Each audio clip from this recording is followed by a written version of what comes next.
Semifinal Saturday, final game here. Day number 3 of the 2019 Under-16 Girls Invitational National Baseball Championships here on 360 Live. It features Team Ontario in the red. They are the home team, and they are on the diamond right now, taking on Team Manitoba. Manitoba, of course, got here with a convincing 20-5 win in the quarterfinal that we had here. Game number 2 here on 360 Live to punch their ticket here to take on Ontario. And leading it off is Zara Dixon here for Manitoba.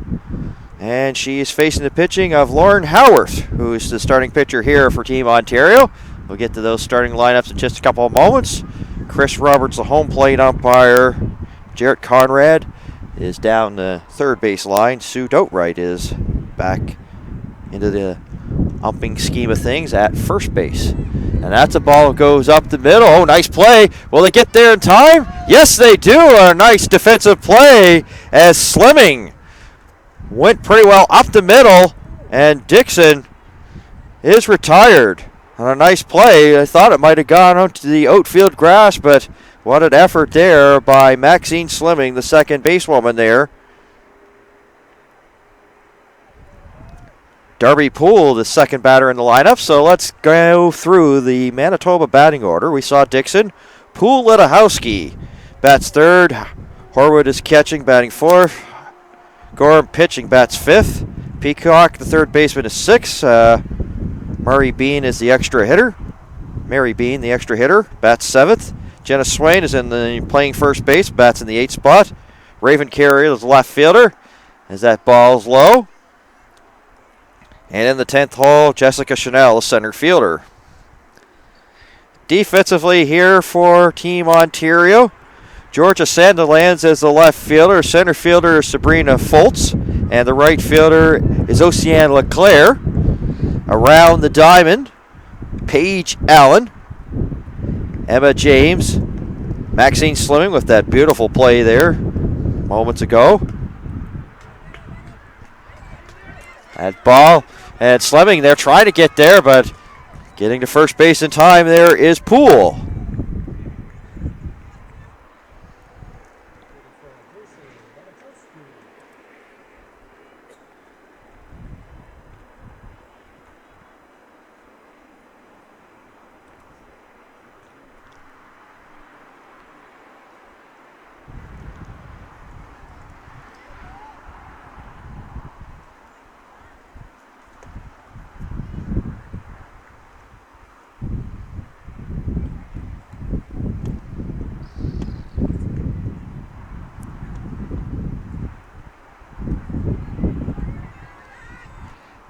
Emma Howarth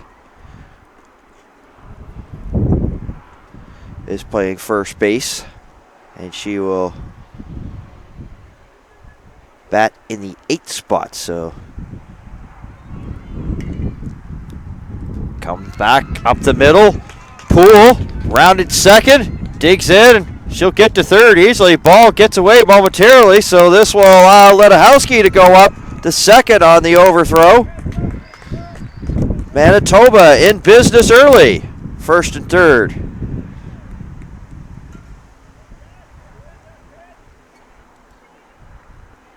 Lauren Howard, as I mentioned, at first base. And catching here is Reese Veloci.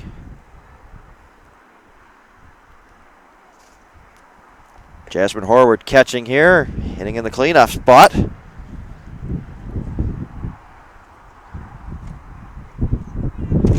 Gorham, the pitcher, on deck here for Manitoba. There's a pop-up. Will Veloci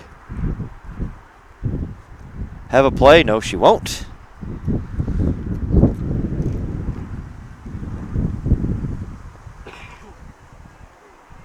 Partly cloudy skies, 60% chance of showers tonight.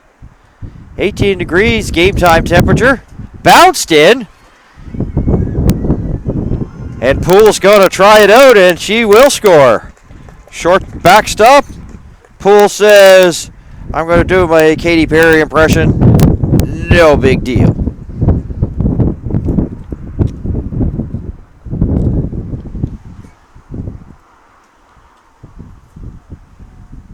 Manitoba draws first blood. A big whiff there by Horwood, and she goes down a strikeout victim for out number 2. Mercedes Gorham now the pitcher coming up.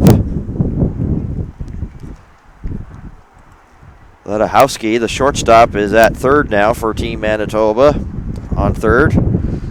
Hoping maybe she can be cashed in. Fakes going, Gorham will send it to the wall, so that's easy then for Ledahowski to score. Gorham will be happy to stop at second. Gives the Manitoba horns as she gets there, as she has brought in the second run for Manitoba on a stand-up double. Michaela Peacock, the third baseman, will dig in. Veloci will get a ball there, and we'll hand it to Chris Roberts. As I mentioned, Roberts, Sue Dothright, and Jared Conrad, the umpires here for this one this evening. We saw Peacock yesterday. She played first base, choke hitter. Don't see that often. Veloci can't handle it. Gorham, with a good secondary lead, slides into third. Moves up an extra 90 feet.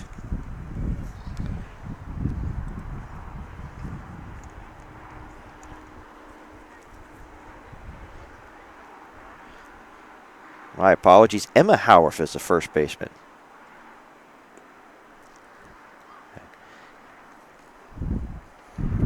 Lauren out here pitching for Team Ontario. The Howarths are both sisters.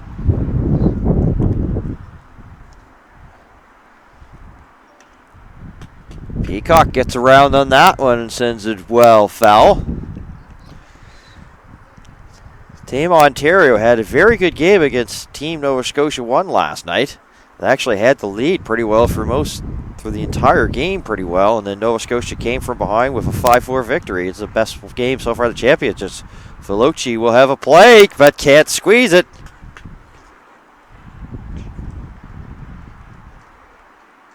Veloci giving Manitoba and Peacock another life here. Marie Bean, the extra hitter in the on-deck circle. Peacock will swing and a miss, and that will end the inning for Manitoba, but they did a pretty good job of making it productive there on their top of the first. They scored a couple runs. 3 hits for them, and they will strand Gorham at third there.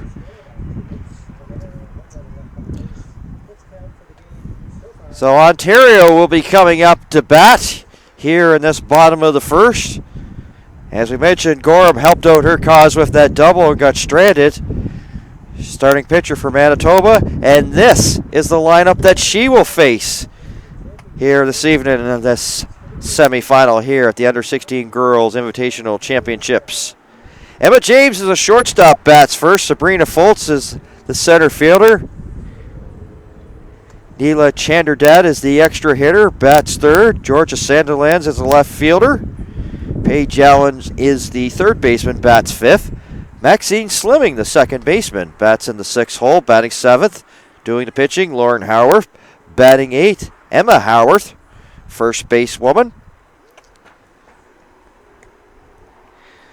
Ninth is Oceane LeClaire, the right fielder, and Reese Veloci doing the catching in the 10th spot. And as we mentioned, Mercedes Gorham, the pitcher for Team Manitoba. Let's look at the defense for her. Dixon is the, let me redo that. Raven Carey, the left fielder. The center fielder is Jessica Chanel. Right fielder is Dixon. And then on the infield from third to first, Michaela Peacock. J.C. Ledahowski is the shortstop. The second basewoman is Darby Poole. First baseman Jenna Swain. And doing the catching, Jasmine Horward.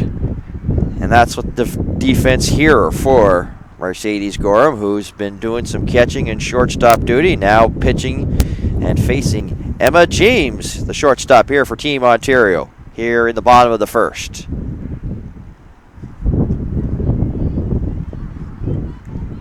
James with a strike. That sun could be a little bit of a factor for the hitters. It's behind the outfielders and infielders. That's good news, bad news. 2 strikes now here to James, but boy, it's right at eye level for those batters, so they have definitely a glare to deal with. Gorham. And that hits James. Leadoff runner for Ontario on as Sabrina Foltz, the center fielder, comes up.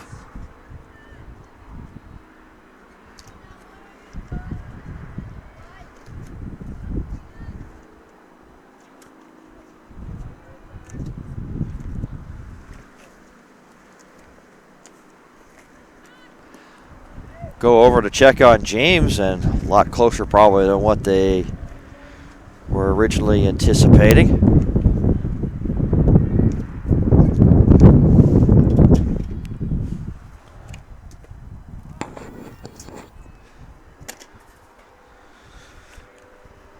James out of Toronto, Ontario, winning bronze at last year's Nationals, going to university with a scholarship for future plans.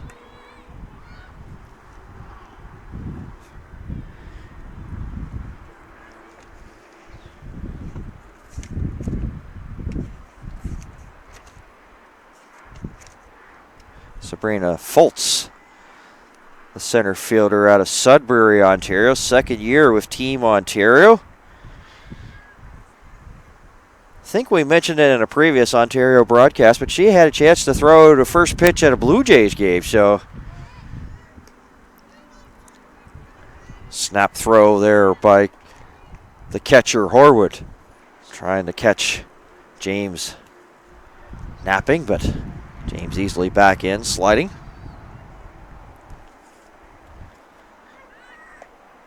And now check on her once again.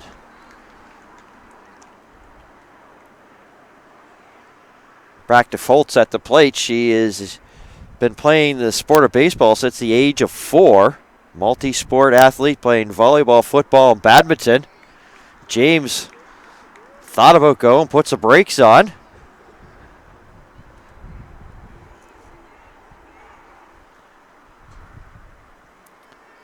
Gorham from the stretch here on this 2-2 offering.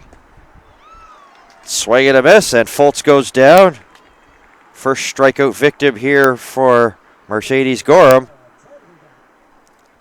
As Chanderdat, the extra hitter, comes up. Neela Chanderdat out of London, Ontario. Home of the London Lightning of the National Basketball League of Canada.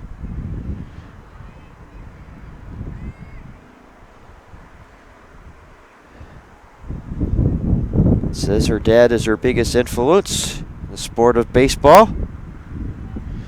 Going into grade 10. Looks at that one high. Been playing the sport for 10 years. Also plays badminton, basketball at the high school level. High school getting ready to start up here. James gets in. No, doesn't, says Jared Conrad as he punches her out, going to try to steal second base.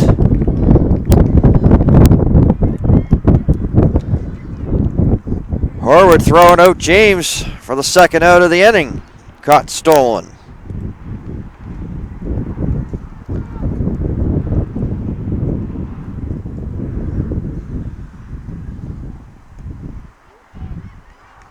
In the meantime, back to the plate. Chanderdat takes a strike.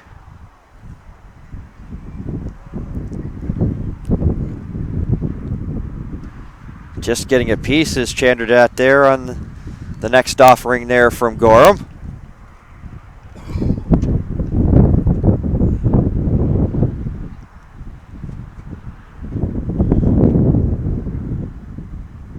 Two balls and 2 strikes here.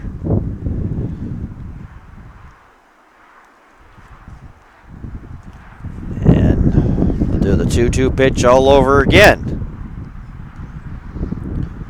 As Chanderdat gets a piece. Talked about that sun. It's disappeared as it's gone behind a cloud, so it's not going to be in the hitter's eyes. It was minutes ago. We'll see if it comes back and rear its, for hitter's sake, ugly head. And that will fill it at 3-2.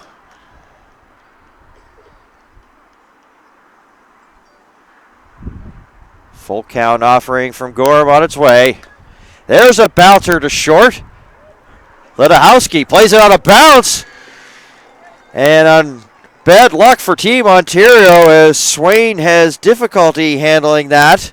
And it actually hits Chanderdat. Other than that, she could have probably made her way down to second base if it went into the foul territory. So a little bit of bad luck for Team Ontario. Going to go as an E6 to Ledahowski. Georgia Sandilands, the left fielder, will step into the box here with 2 out and a runner at first. That's bounced in and a good block there by Horwood.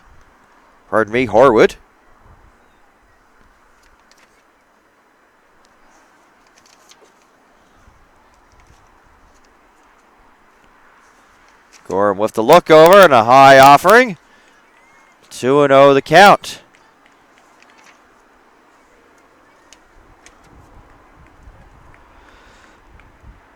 Georgia Sandilands out of Whitby, Ontario, plays for the Whitby Chiefs. 3-0 the count to Georgia Sandilands. Does javelin, some track and field as well. Was thinking about tossing the bat and going for a walk. Chris Roberts says, I don't think so. 3-1. Chanderdat at first. Swinging and a miss, and this will fill the count here. 3 balls, 2 strikes. Neela Chanderdat should be on the move here as soon as Gorham goes. And there she is. Strike 3 as Roberts rings out Sandilands as Gorham comes all the way back to strike out the left fielder. Looking. Went down in the count. 3 balls, no strikes, and fought all the way back. So that will leave Neela Chanderdat at first there for Team Ontario. So Manitoba continue to have that 2-0 lead after 1 inning of play here at the 2019 Under-16 Girls Invitational National Baseball Championships on 360 Live. Those white pearls sailing across the diamond and out of the ballpark are supplied courtesy of Rawlings, the official baseball of Baseball Canada and all Baseball Canada National Championships. Rawlings baseballs have a full-grain cowhide leather cover, specially glazed seams, and a quality wool windings. Rawlings is also the official bat, ball, and helmet of Baseball Canada's national teams. The top hitter at all Baseball Canada championships this year will be awarded a Rawlings bat. Make sure to check out rawlings.com.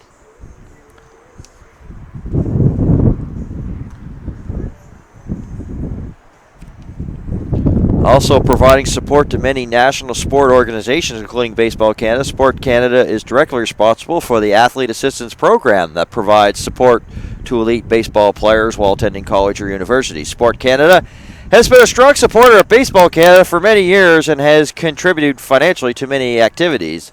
A special play ball from Sport Canada. Semi-final Saturday here at the Robert Lenahan Field. Manitoba leading this one by a score of 2-0.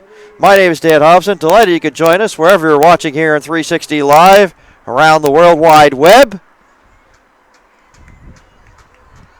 Manitoba with a quarterfinal victory win to punch their ticket here to the semis.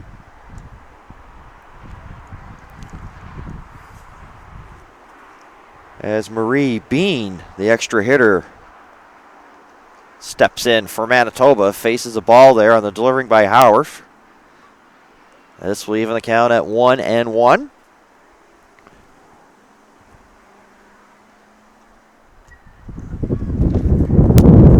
1-1 offering on its way. It's a changeup. It hits the corner for strike 2. 1 ball and 2 strikes.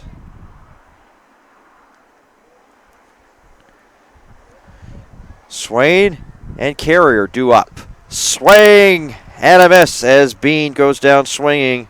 The Rugby player for out number 1. Swain, the first baseman here for Manitoba.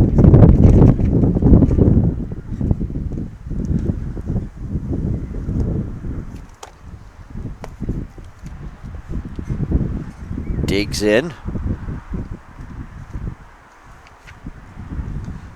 Takes a cut on the fastball there by Howarth and comes up empty for strike 1.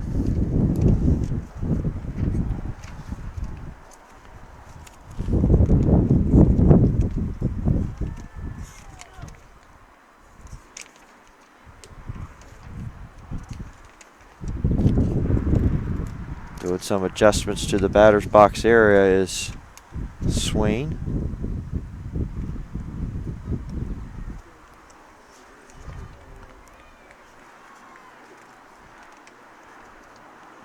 Jenna Swain out of Rose Isle, Manitoba, a volleyball player, and unsure what her future plans are upon graduation, as that's a ball low.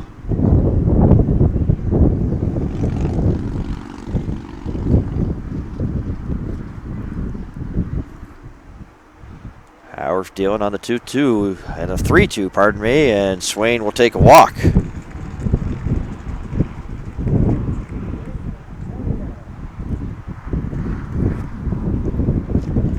Raven Carrier here.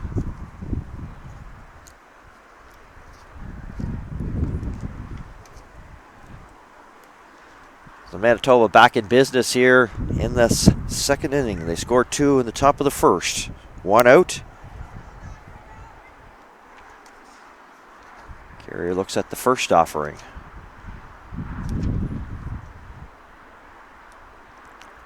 Howarth from the stretch. Deals. Carrier swings. Now she's in a hole.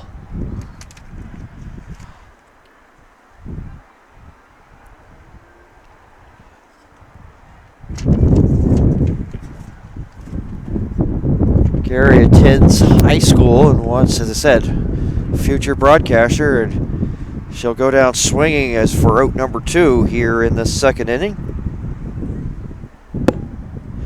Also says making Team Manitoba and going to the 2018-16 Under Invitational Championships was her accomplishment. So back here in 2019, Jessica Chanel, center fielder, 10th hitter in the order here for Manitoba. Swain decides to take off. Felucci sends it down, but not in time. Jared Conrad with the safe side. A stolen base for Swain as she gets herself into scoring position here in this second inning. I want to give special shout out here to the bat girl for Team Manitoba, Callie Beverly out of Steinbach, Manitoba.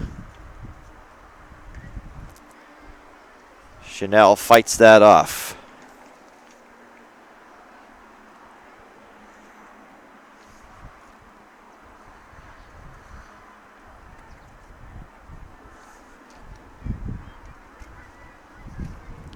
Chanel out of Somerset.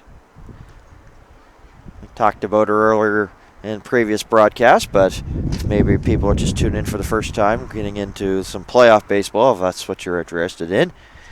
Favorite athletes are Tessa Virtue and Scott Moyer, the figure skaters. Moyer, the figure skater, and Usain Bolt, the track athlete. Chanel will go down, so striking out the side there was Lauren Howarth there, but Jenna Swain's walk is left stranded there at second base. So Ontario is looking for a shutout inning, and they get it. So they'll get back onto the sticks here with Paige Allen, Maxine Slimming, and Lauren Howarth due up here in the second inning. Have a 2-0 baseball game, a semifinal Saturday.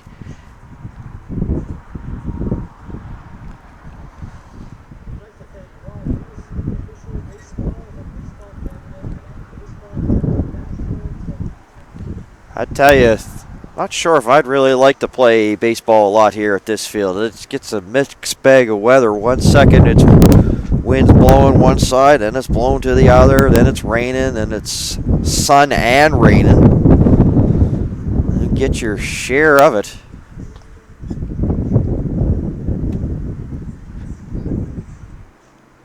A lot of folks from Ontario and, of course, Manitoba may be tuning in. This field, actually, in the wintertime, can sometimes have its share of flooding. Sometimes you'll see, like, water completely here in the wintertime when the snow is built up. So it's kind of built on a floodplain. The water just seems to come right down and just sits here.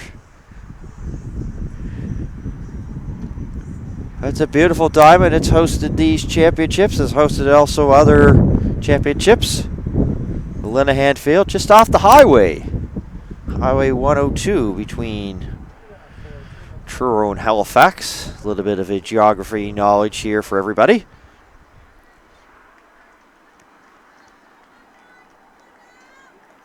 Bedford, of course, just on the outskirts, maybe 10 minutes away from Dartmouth and 20 minutes, maybe around about 10 minutes to Halifax as well, so it's right in the middle. Is taking a strike here is Paige Allen, the third baseman, leading it off for Ontario here in the bottom of the second.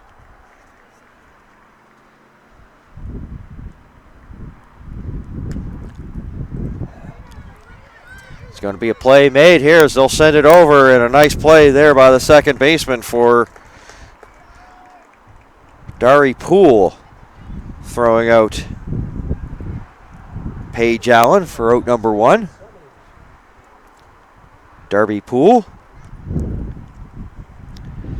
Maxine Slemming here steps in the box for Ontario. She made a nice, beautiful play in that top of the first. Looked like the ball was going out to second base, but she didn't give up on it and threw a laser over to throw out the runner.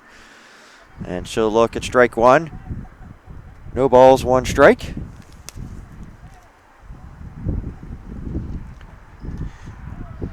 That's in on the fist. Slemming didn't know that it was going out of play, so she just gonna run. Pretty well, that's the baseball 101. You hit it, you run. If you don't know where it is, so time called momentarily. An 0-2 count with Gorm getting ready to deal.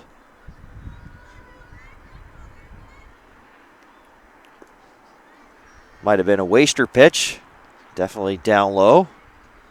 1 ball and 2 strikes.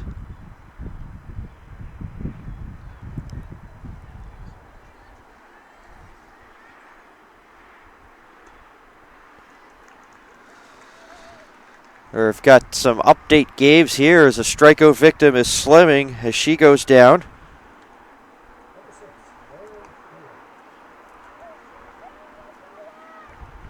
Lauren Howarth, the pitcher. As I said, they have a game going on at Joan Linehan Field. It's a placement game between Newfoundland and Saskatchewan. Newfoundland leading that one 1-0 as they play the top of the third there.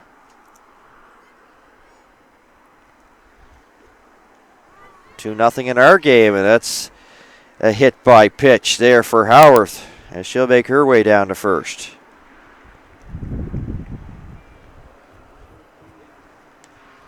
Ocean Leclerc. Or pardon me, it is going to be Emma Howarth.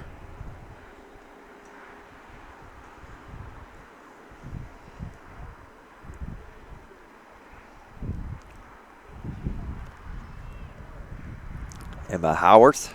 And in the meantime, there's a meeting on the mound as the infielders are getting together.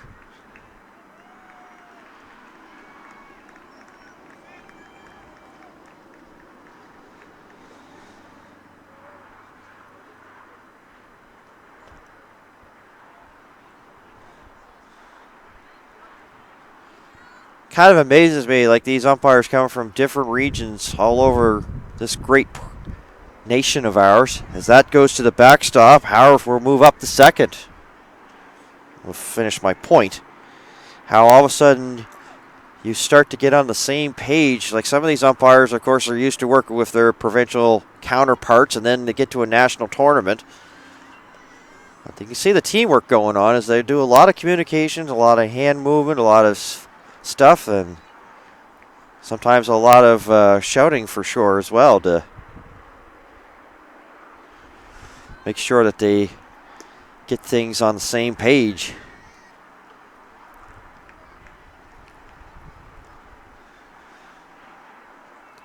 Emma Howarth in the driver's seat now, 3-0. Lauren Howarth up to second, and that's 4 balls straight there for the first baseman, and she'll make her way down to first. So it's full of Ontario Howarths here as Oceane Leclerc, the right fielder, comes up.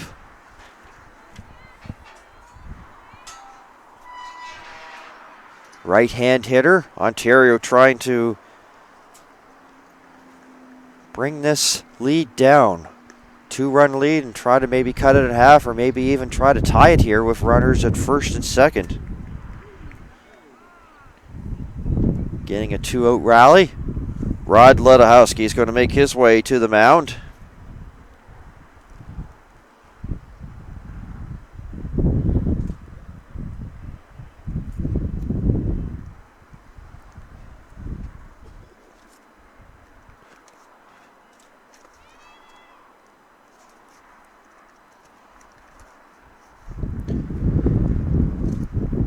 Quick conversation. Roberts was going to come out to break it out, but it's business is done for the meantime here for Manitoba.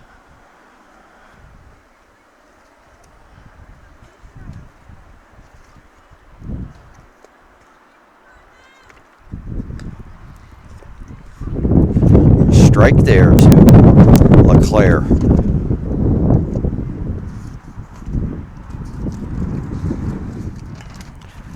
That ball is laced to right field, and that will plate an Ontario run as Howarth comes in to score. Manitoba careless with the ball as Emma Howarth allows to go up to third. So Ontario getting something going here.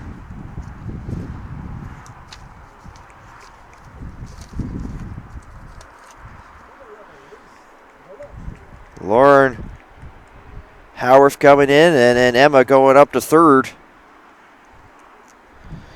And Leclerc still at first with that single, but she gets an RBI, and she does cut the deficit down to 2-1.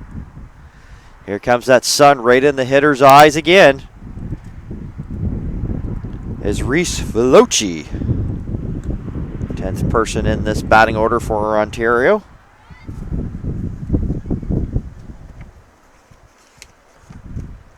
Veloci out of Toronto, Ontario, plays for the Royal York Cardinals. Bronze medal at Nationals last year, her highest achievement.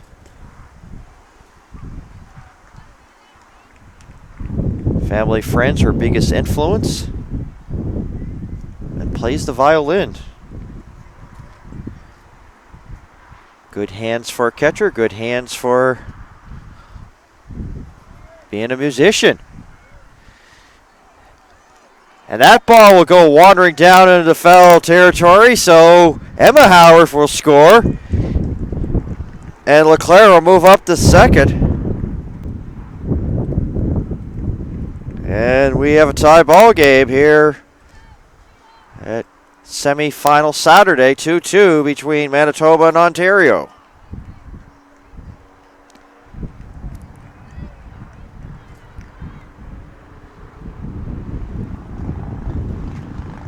Veloci trying to get that go-ahead run for Ontario. They're looking for their first lead of the evening.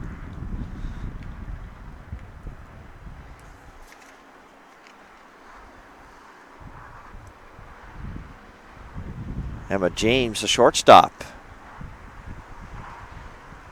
awaits. In the on-deck circle for Ontario as the strike's taken here by Veloci.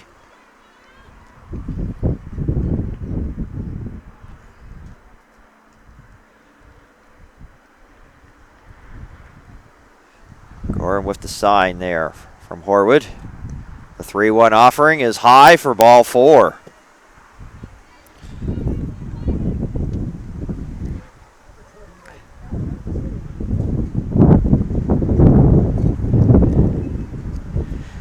James was hit by a pitch and then got caught stolen as Horwood threw her out back in the first. Horwood, speaking of her, will go out and talk to Gorham. They've had a couple of meetings, and then Rod Ludahowski went out there, so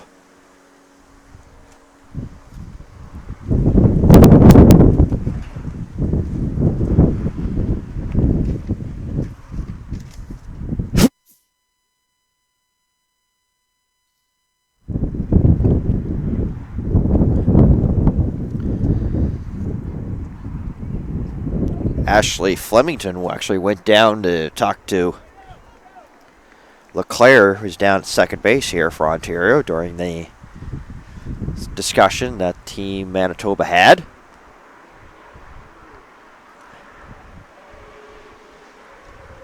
Gorham looks back and deals, and that's low for a ball.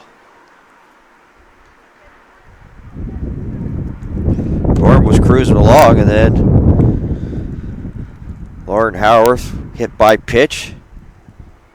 And a single by Emma Howarth. And they have come across the plate to score and have tied this up. A 2-out rally here by Ontario, and they've tied the game here as another offering from Gorham is on the way. And James takes that one high.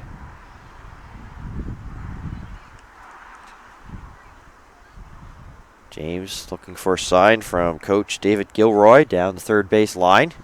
Here's the offering by Gorham on the 3-0 pitch, and 4 straight. James goes down to first base.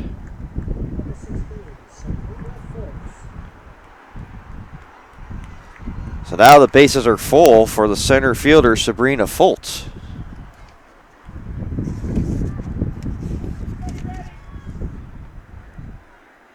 Plans to do forensic field upon graduation. Takes a ball, so 5 straight. Missing the strike zone. As they say on the field, Gorham can't find it. 6 straight, 2-0. Has lost maybe her delivery point. Made a slight adjustment here. Bases loaded. Here's a 2-0 offering. That one's in there, so that at least ends the consecutive ball streak at 6, making it 2 balls and 1 strike.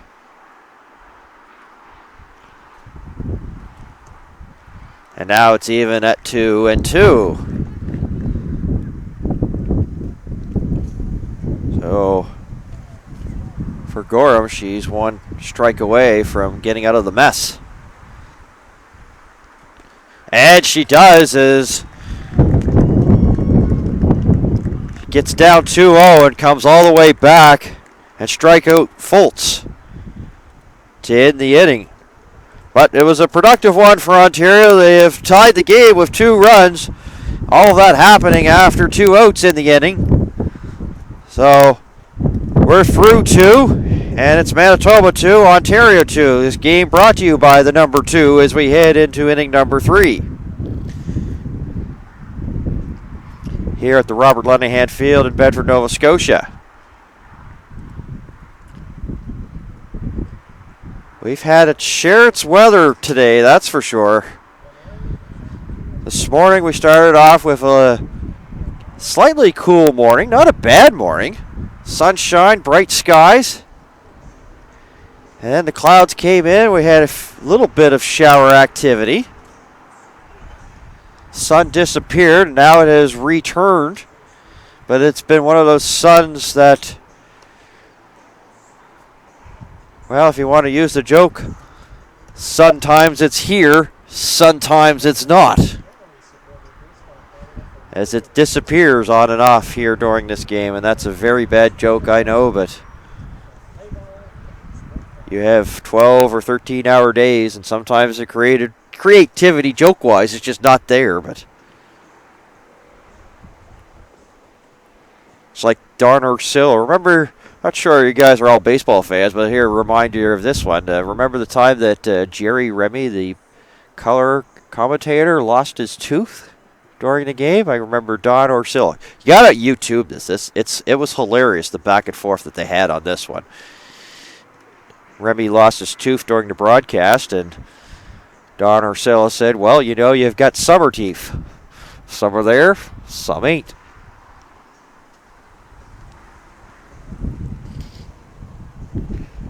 It's been a long day.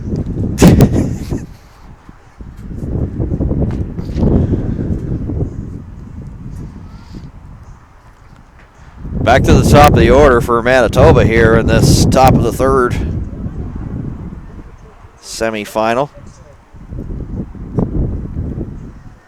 Maybe some of the folks are actually checking that out on YouTube. Just search Don Orsillo and Jerry Remy on YouTube, and you'll find it. There's a strike there to the right fielder. No balls and one strike.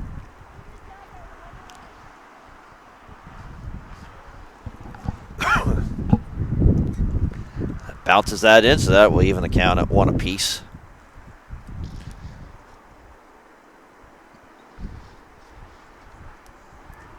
Coming up to 7:15 here on the east coast of Canada, 6:12 Eastern Standard Time.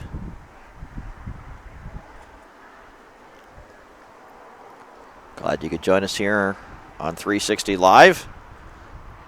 Semi-final Saturday now, as the evening is starting to get a little bit closer and closer. That ball is golfed. Foul. And lands would have been trouble if it stayed fair, but it didn't. As Dixon went down after it and got barrel on it, fouled it off. 1-2 offering on its way. Looks at this ball leather high. 2-2.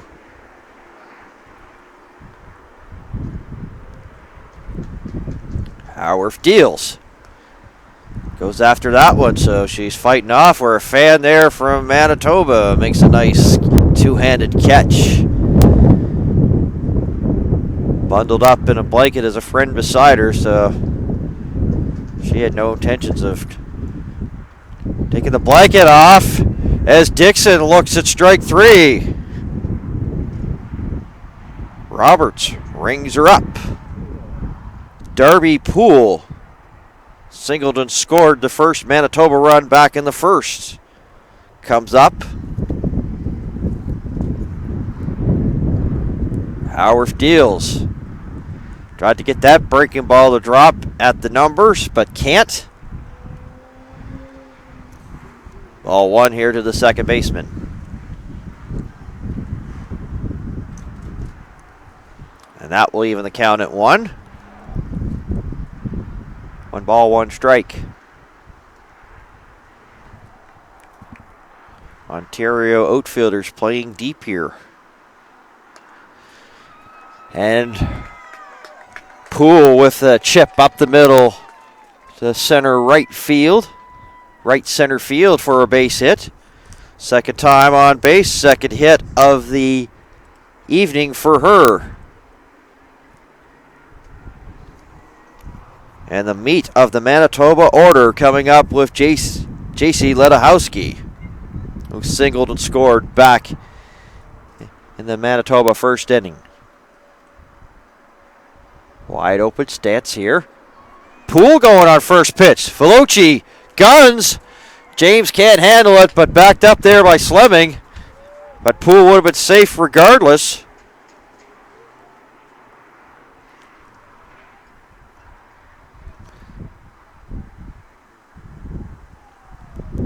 So Ledahowski now with a duck on the pond at second. Gets jammed. Fights it off. Hits the top of the Ontario bench area.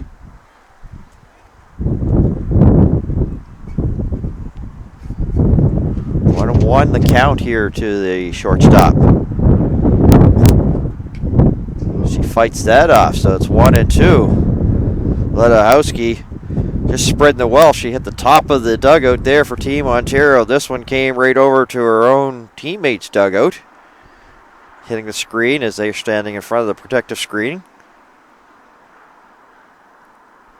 thought about putting that one and puts the brakes on. Poole with a big aggressive lead. She got a good secondary lead all the way halfway between second and third on that ball in the dirt. But Veloci kept it in front of her, so there was no advancement there by Poole. Ledachowski with a drive to right field. And getting on her horse there was Ontario's LeClaire. She has to go to the fence to get it. And Poole will come around to score. And Manitoba has their lead back here, 3-2.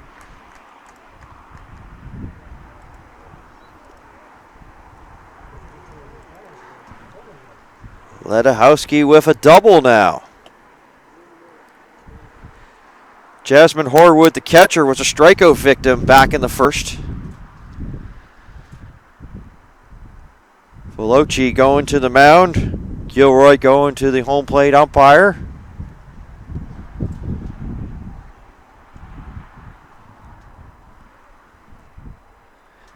Going to check there on Oceane Leclerc out in right field.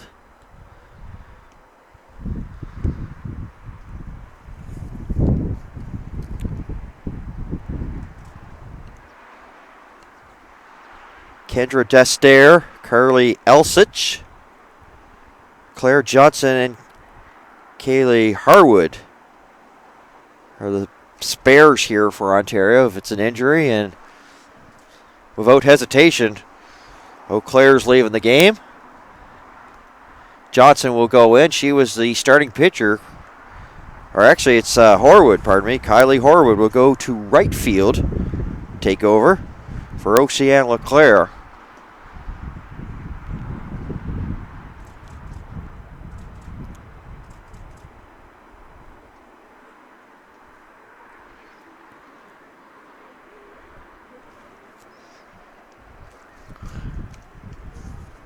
Harwood out of Watertown originally.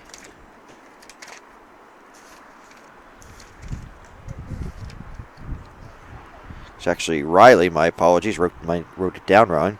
Riley Harwood out of Waterdown, Ontario, has to come in to play right field as a member of the Waterdown Wolves. She wants to come up to Baby Shark as a walk-up song. Somebody did that. I did that to Chad Russell, who's the guy who plays for the intermediate team in Pictou. Everybody just laughed. And Para for the Nationals has that as a walk-up song. She's also a goalie, is Harwood.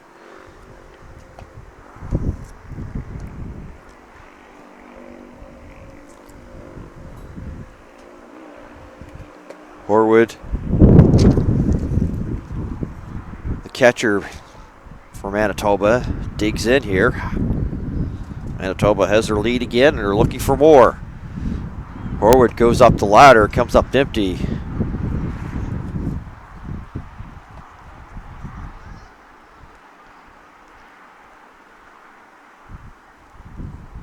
Thought about going upstairs for that one, and that's ball forward. She'll make her way down to first.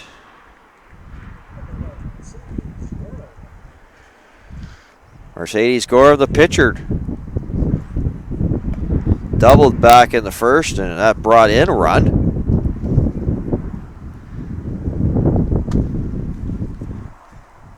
Manitoba getting things stirring in the bullpen. Darby Poole right now is playing second base, but in between innings, taking some tosses in the bullpen.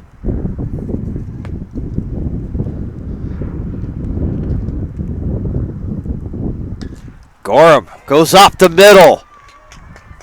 Ledachowski rounds third and comes in to score.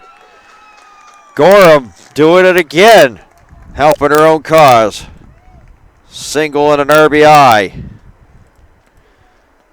And it makes it 4-2. Mercedes Gorham, have yourself a day, kid, is what they'll say. David Gilroy to the mound. Looks like there's action stirring now for Team Ontario as they're getting things sort of going in that dugout area. Kendra Destaire sort of taking her pullover off and doing some quick adjustments, and she's going to come into the ball game here.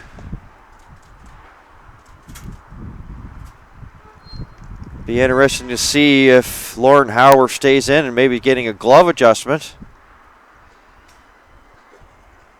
Kendra Destaire will come in for Ontario, southpaw pitcher, and she will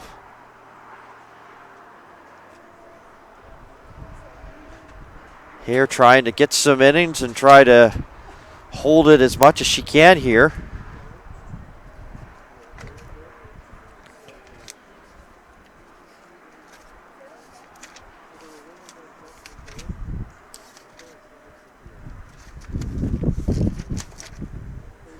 Kendra Destaire out of Toronto, Ontario, plays for the Scarborough Stingers. That's a 15-under boys team. If you're a left-hand pitcher, you're always in high demand, so you'll be playing for those under 15 teams or like that. Scarborough Stinger pitcher, been playing for 15 years. Went to Cuba in February to train with Team Canada. So that's definitely one that was good for the memory bank. Won 3 tournament MVPs were for boys team this year, the Scarborough Stingers. So if that's any indication of what sort of repertoire she has, Manitoba may be in for some fits here. A lanky left-handed pitcher. Not quite a submariner, but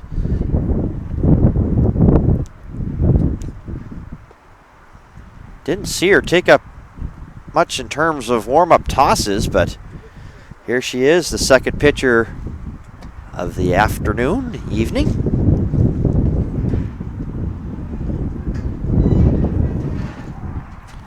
And her first batter that she'll face is Michaela Peacock, the third baseman, who struck out in the first. They'll throw over to first to check on Gorham.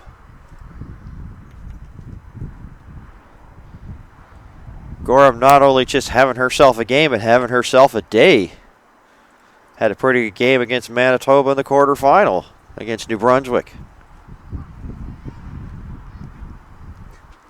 That was a game that faced teams that were looking for their first win, and Manitoba now looking pretty good here in the semis, the championships. Peacock bounces that, and it will roll foul.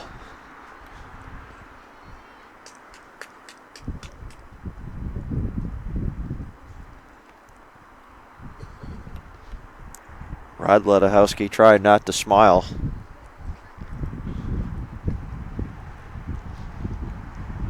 That's the first base coach here. Blaine Fortin, the coach at the third base coaching box here for Manitoba. That almost sailed to the backstop, but Veloci with a good stop on that one, on that ball.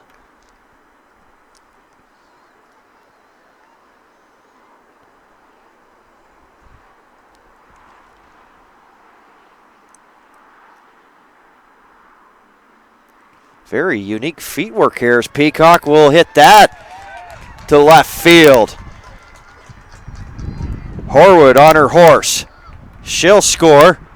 Peacock got about 2/3 down to second base. But then once Gorham stopped, she had to really hustle to get back. Peacock with an RBI, making it 5-2 for Manitoba.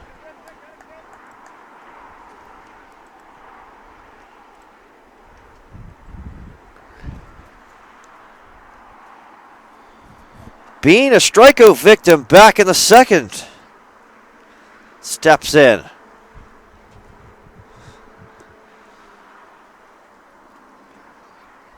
few days ago in Manitoba, they were sort of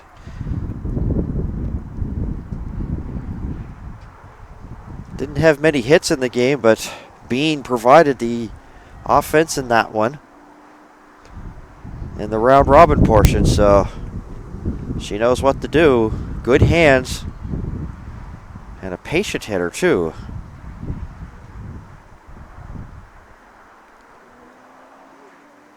Very unique footwork, as I say, and sometimes the angle's a little bit different. She almost goes 3/4, does Destaire. It's a strike there, so it's 1-1 there.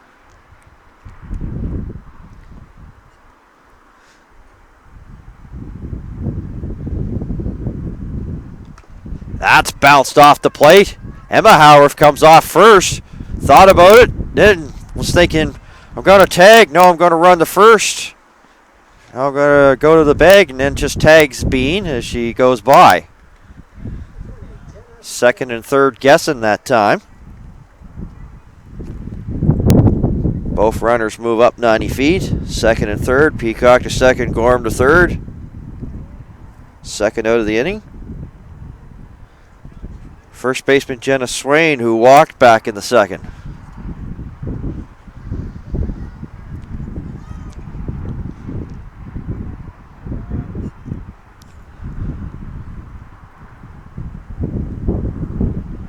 Almost a close stance here for Swain. That's in the dirt.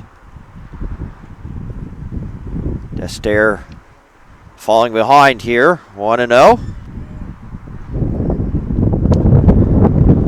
5-6-2 Manitoba.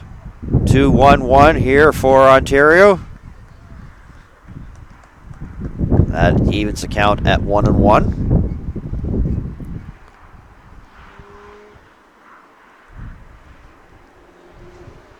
Pretty well straight up stance there for Swain. Here's the 1-1.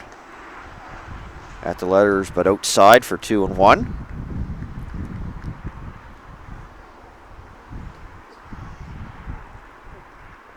Good secondary lead for Peacock down at second.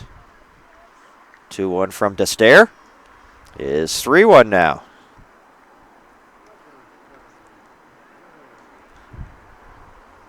They have a base to play with, but I'm not sure they really want to make the bases juice for Carrier to come up. But that's what has happened, as Swain will draw a walk. Raven Carrier, the left fielder. She was a strikeout victim back in the second. The bases are loaded with 2 outs. Dixon started us off for Manitoba, leadoff hitter for strikeout, and then Poole of a base hit. She's come around and scored here.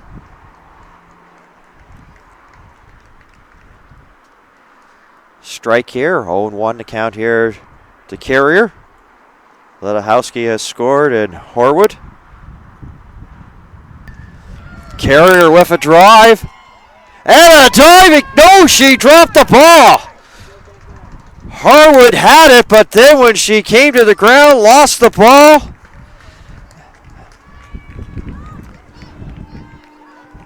And this could be the second injury here to the right field position for Ontario, favoring her shoulder. She caught the ball, looked like it was going to be the catch of the championships, and then, of course, when she hit the ground, the ball popped out.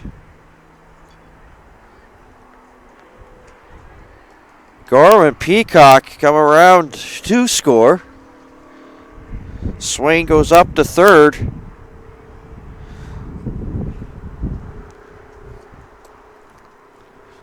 The right field position, not a favorite position here for Team Ontario this inning. Earlier, of course, Oceane Leclerc had to leave the ball game because of an injury. Harwood went in, and now she's favoring her shoulder.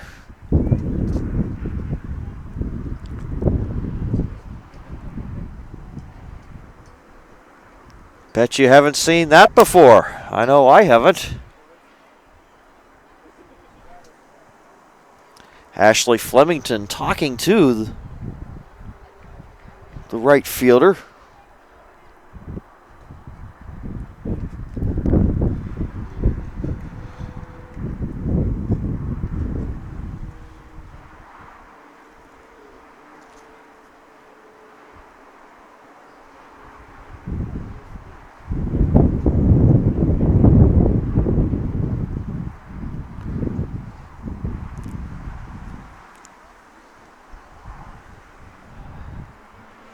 Sue Dofright, who knows what injuries are like, as she took a foul ball to the neck yesterday.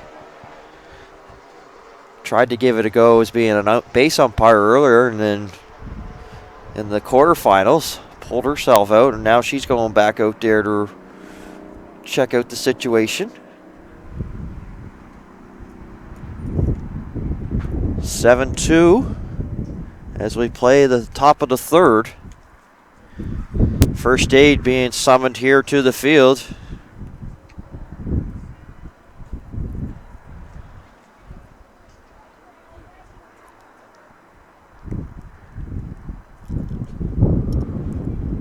First aid, of course, is in between the two fields in case of these type of emergencies.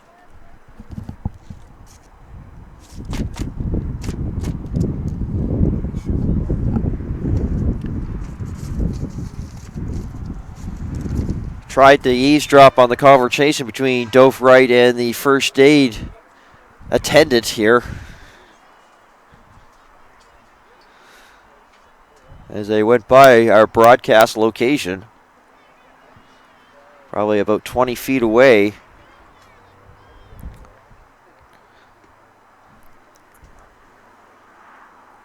Harwood did a great job getting to that ball. Team Ontario having a sidebar in the middle of the infield.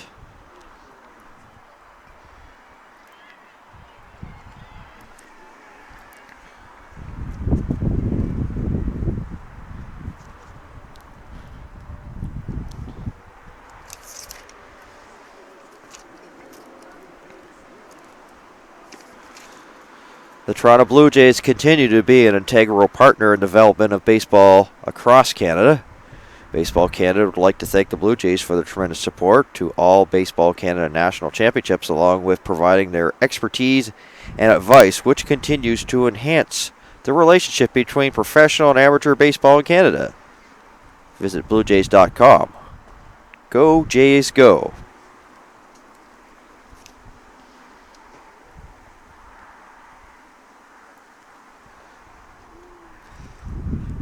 A lot of concern here at the Robert Lenahan Field for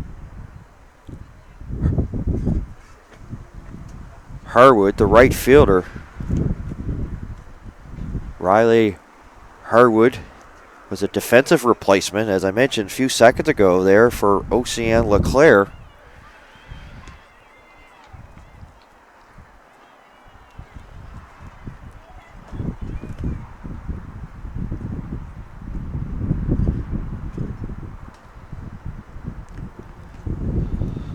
Chanderdat is going to come in, so we'll have to see this. So very tough for Harwood. She was a spectator and then comes into the game, was hoping maybe to at least get an at-bat, and due to injury, she's going to have to leave this ball game, and Chanderdat, the extra player, will come in.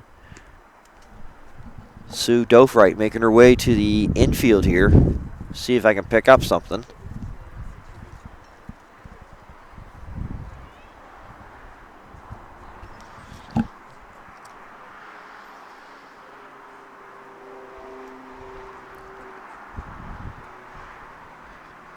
Dofright talking to Jared Conrad.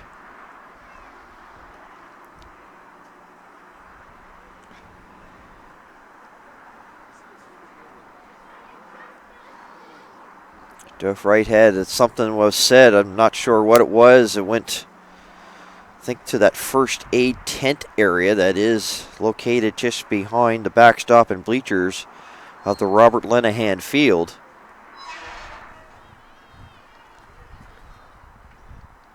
And when they're wrapping around in a sling, that's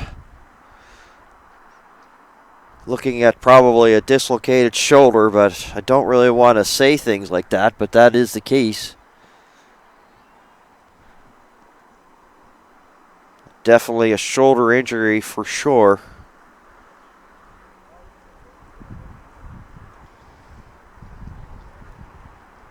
So she may be making her way to one of the local hospitals here at HRM, whether it could be Dartmouth Regional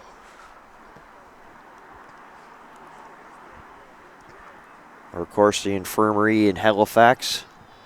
Of course, there's also Cobequid Health Center that's just down the road in Lower Sackville. Maybe probably the first stop here for Harwood.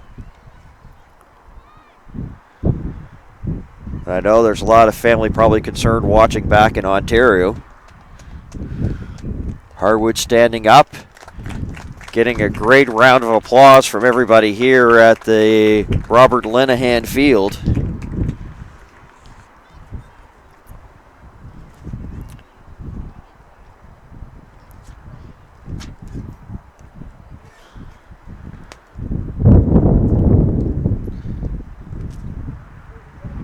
So there'll be more changes here for Ontario here in this bottom of the third.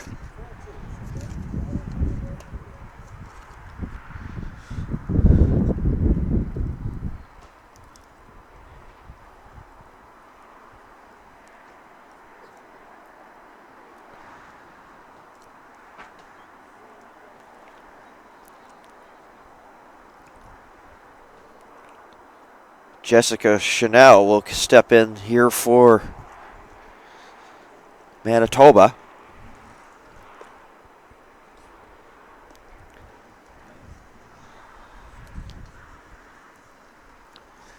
And it was almost the best catch of the championships, but when she fell down, lost control of the ball.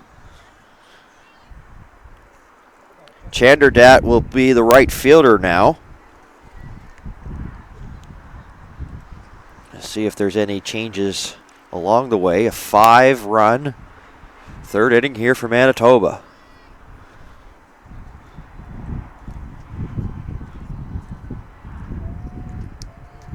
Ninth person to bat here in this third inning. And not often that you see that actually Destaire actually really had Carrier picked off, but Howard was thinking more that keeping an eye on Swain to see if she started breaking for home. And then she held on to it, so Carrier's going to get a stolen base, and it makes it second and third. Chanel tries to get out of the way of that one, does succeed, as that was running in on her.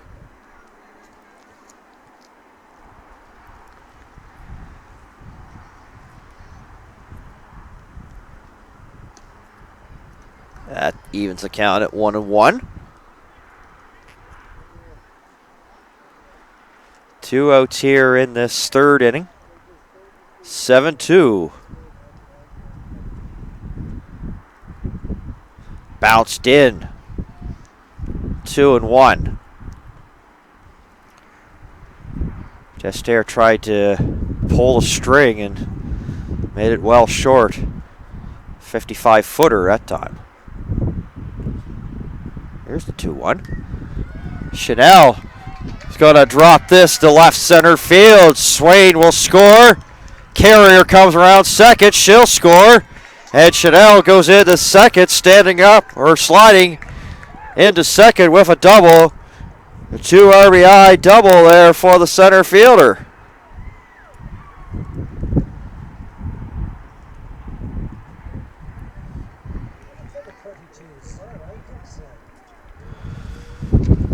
Second time around here for Dixon, as she's the one that led it off, struck out looking. 9-2, Manitoba with a 7th spot here in this top of the third.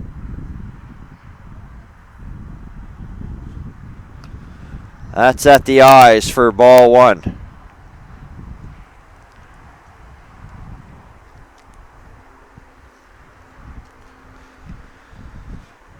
Destaire looks back. Chanel takes off. Vellucci guns. Good chance here. And he's thrown out. Stealing is Chanel. Vellucci came out gunning. Chanel did duck. And that's how this inning comes to an end.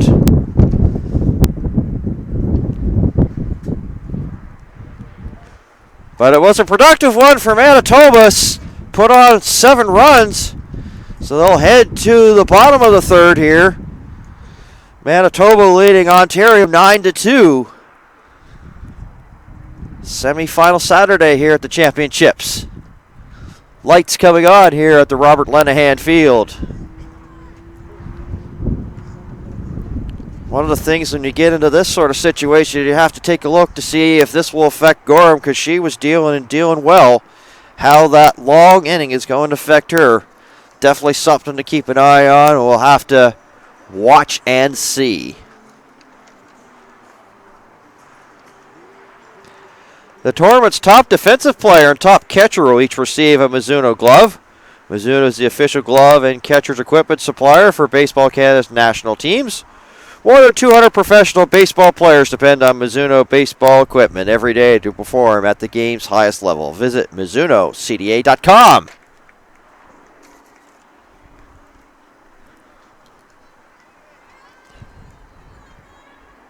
Neela Chanderdat was the extra hitter, has come in to play right field. Will lead it off for Ontario here in the bottom of the third.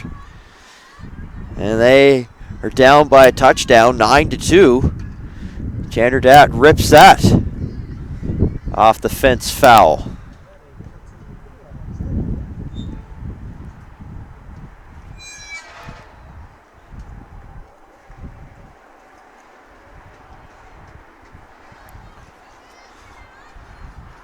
We've almost had 2 seasons in 3 days as they're making adjustments there to the third base bag. Finish my point. We had some very summer-like humid weather the first 2 days, and then today, almost fall. Well, it is almost fall.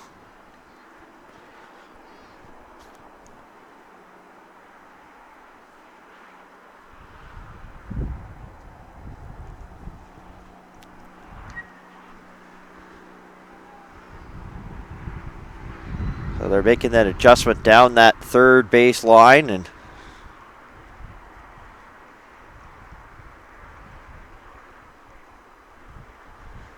in the meantime, a huddle there near the pitcher's mound, and base has been fixed.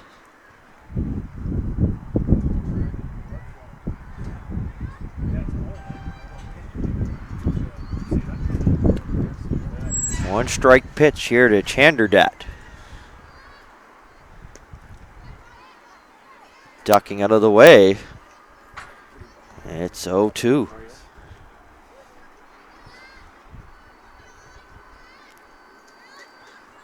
Ontario trying to get their rally hats going. That misses down low. 1 ball and 2 strikes. I'm glad you knew to come over and do that. I'm glad you knew. Bounced in. I would have turned it off before the brightness. Evening things up.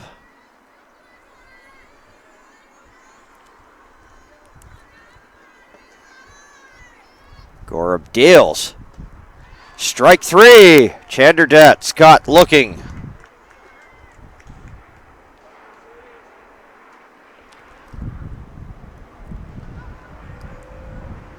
Georgia Sandilands, the left fielder, was a strikeout victim back in the first.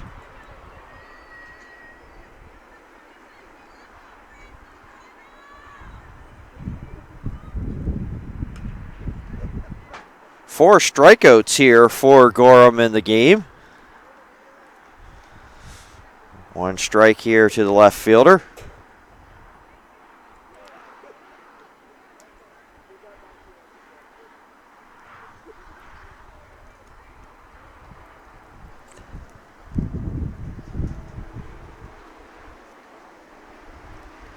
Gorham only given up 1 hit so far. Manitoba has 7 hits against the combined pitching of Kendra Destaire, who's on in relief of Lauren Howarth.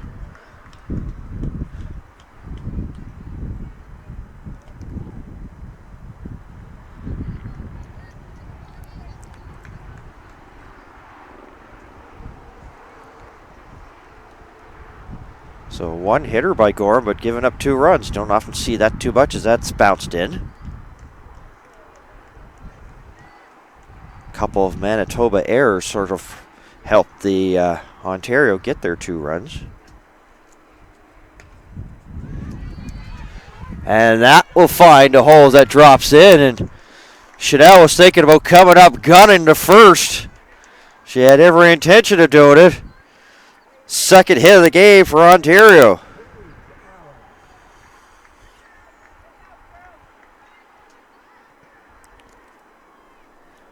Oxiane Leclerc got the hit for Ontario back in the second, as well as Emma Howarth. So there's a third hit given up here by Gorham. And this will bring Paige Allen to the plate, the third baseman, as she looks at strike 1.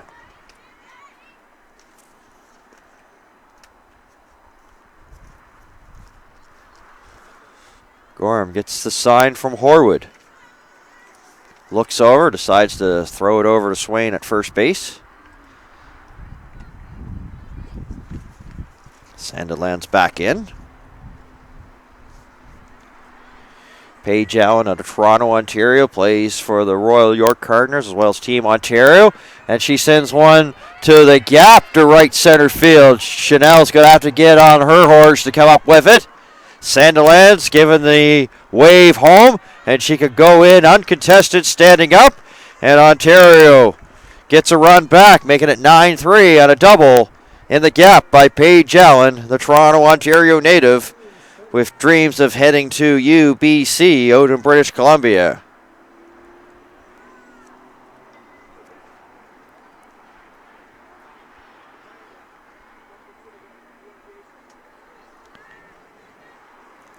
Maxine Slimming now. 0 for 1.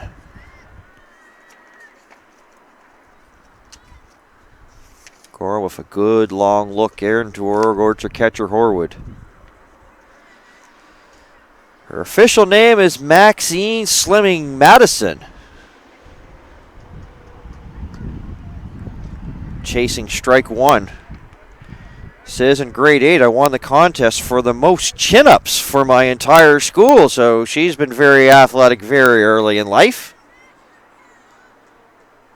She also skis. Volunteers, as he chops this one foul for 0-2, volunteers at the Toronto Harbourfront Centre, helping with their daycare program. Attends Harvard Collegiate in Toronto. May attend Queens. Not sure what she's going to do. Been playing the sport for 9 years. As we get to know Maxine Slimming here for Team Ontario, that's down low. 1-2.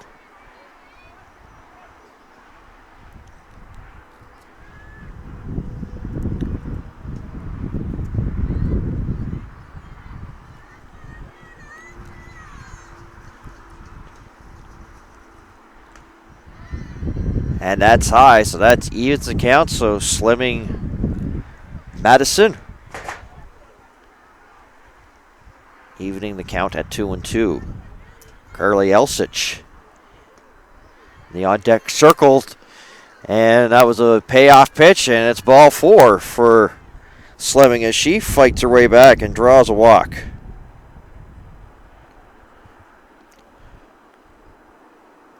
So Lauren Howarth was the starting pitcher, and it's been sort of like bumper cars here for Ontario, especially in that right field position.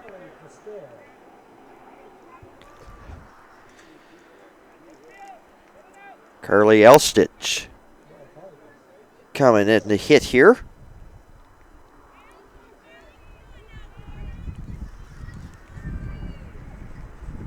So that will just leave Claire Johnson, and the only one not to get into this game here for Ontario right now is the ball. Here to Elsich.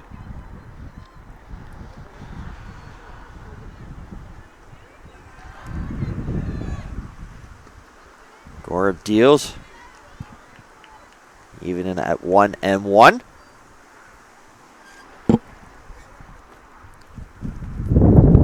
Wind picking up again. Been an ongoing story. And that one sails all the way to back. Definitely a wild pitch. Allen up to third and Slimming up to second.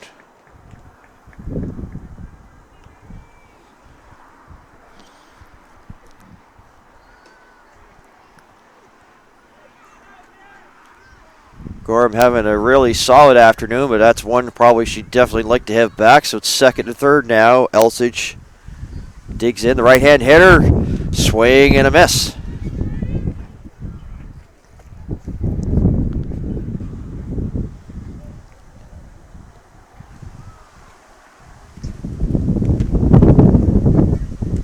Oh, dust in the wind.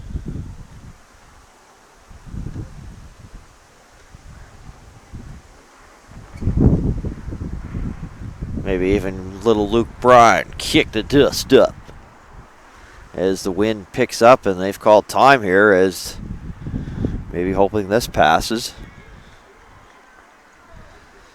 I've been down that dusty road. Enough karaoke, back to the game. Horwood with a nice backhand.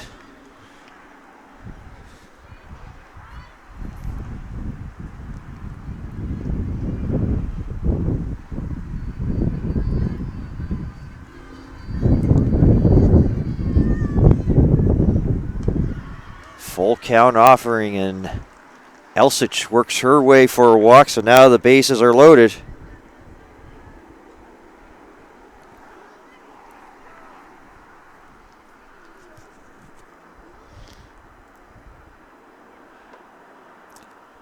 Emma Howarth, the first basewoman, singled one of the other Ontario hits. They have 3 in this game. Rod Littlehowski over to Tuck, to Horwood and Gorham.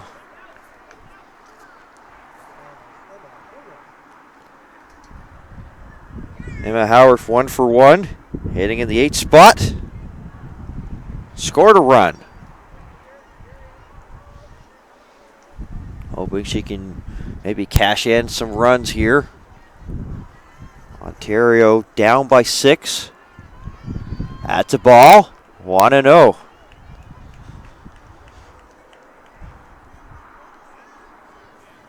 Mercedes Gorham was going through this Ontario lineup, but the second time around has been a little bit more harder.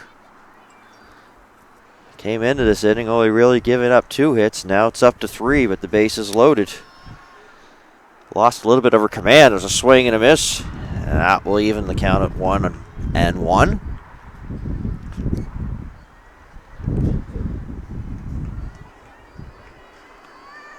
Reese. Well, they're going to have to make a move because Harwood has left the game, so. And Claire Johnson has picked up a bat, so she'll take over in that spot as the extra player or the extra hitter role.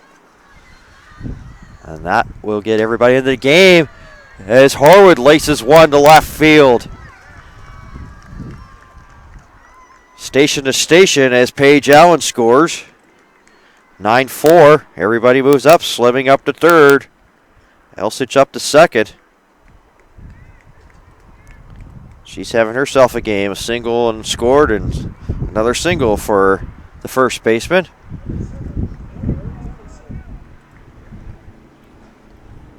So here's Claire Johnson. She had a terrific pitching performance against Team Nova Scotia last night.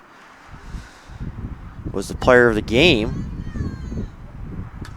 And she rips that. Littlehowski goes to second, and Poole can't hang on.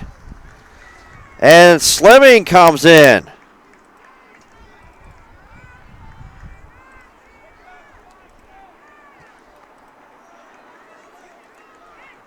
Reese Veloci will now step in here for Team Ontario.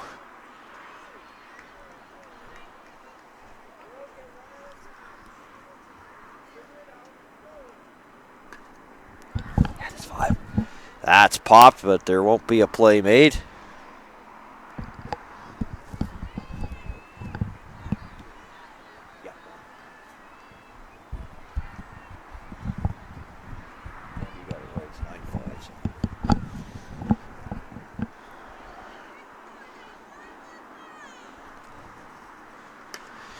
That could be trouble.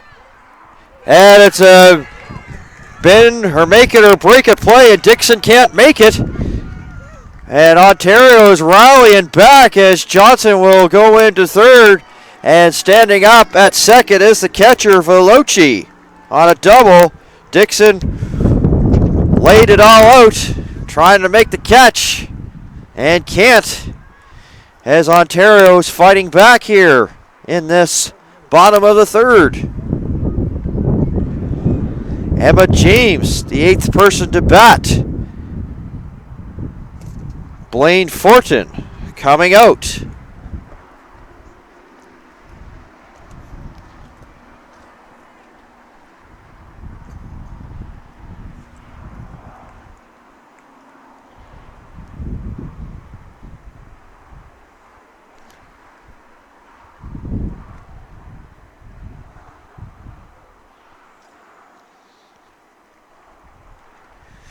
And they will be making some adjustments here as Poole will come in from second base to pitch.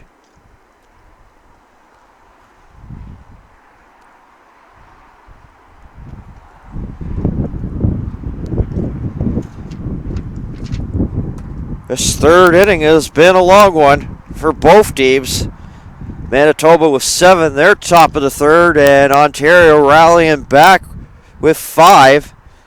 And now it's a ball game, 9-7 as Poole comes in. 5 hits given up there by Gorham, 7 runs, so she's been on the hard luck side of things. Still the winning pitcher as it stands right now. But Poole will come in. That's the second pitcher of the evening here for Manitoba.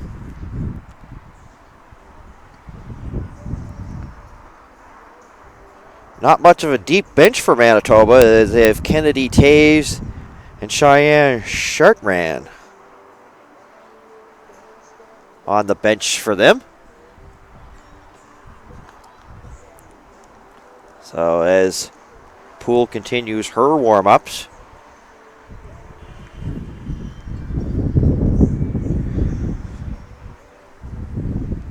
Gets some encouragement here from Gorham. Gorham will go to second. That's just a straightforward switch.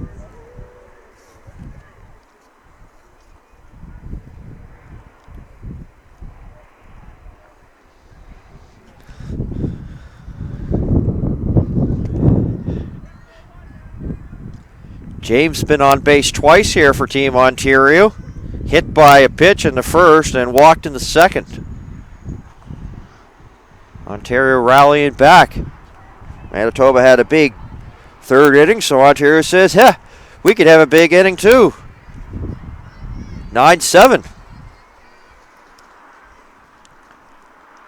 James gets a piece.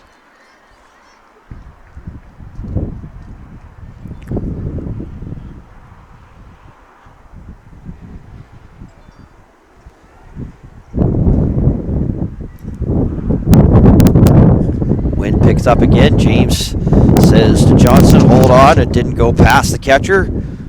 Puts up the stop sign.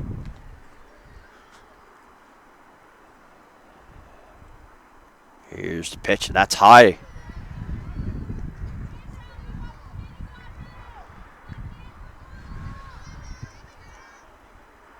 Two is the count. Poole delivers. James fights it off.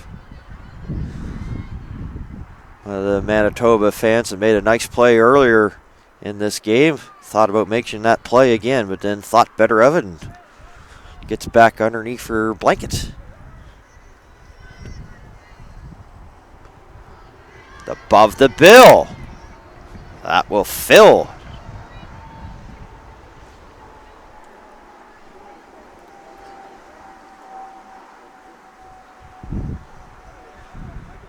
Poole delivers. James swings and a miss and strikes out.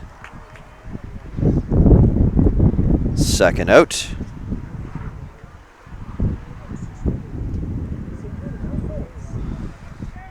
Sabrina Fultz, ninth person to bat here for Ontario here in a productive third inning. 5 runs on the board and looks at strike one. No balls and 1 strike here. A balk has been called. And Johnson's going to easily come in. And Veloci will move up to third, so it's now 9-8.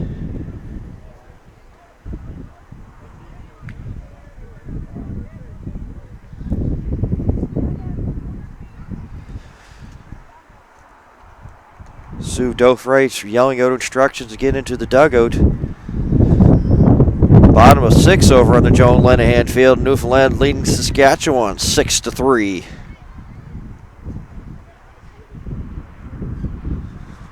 A relegation game.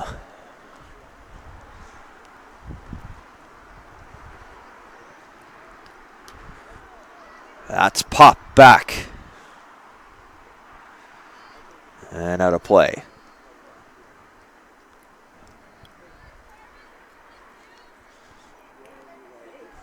Getting encouragement from her teammates here is Darby Poole, the second pitcher of the evening. That's low.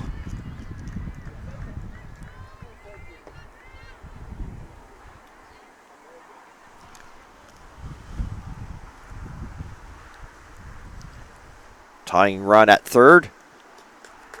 And strike 3. And they'll make it official as Horwood taps Fultz there, so to make it official. On a third out. A bat around inning here for Ontario. I said the 9th person to bat, make it the 10th person to bat as they have 10 in this batting order. And they come back with 6 of their own. And that's the difference so far. 1 run in this game. Manitoba 9, Ontario 8. Yet to reach the halfway point here in this semi-final game here from the Robert Lenahan Field.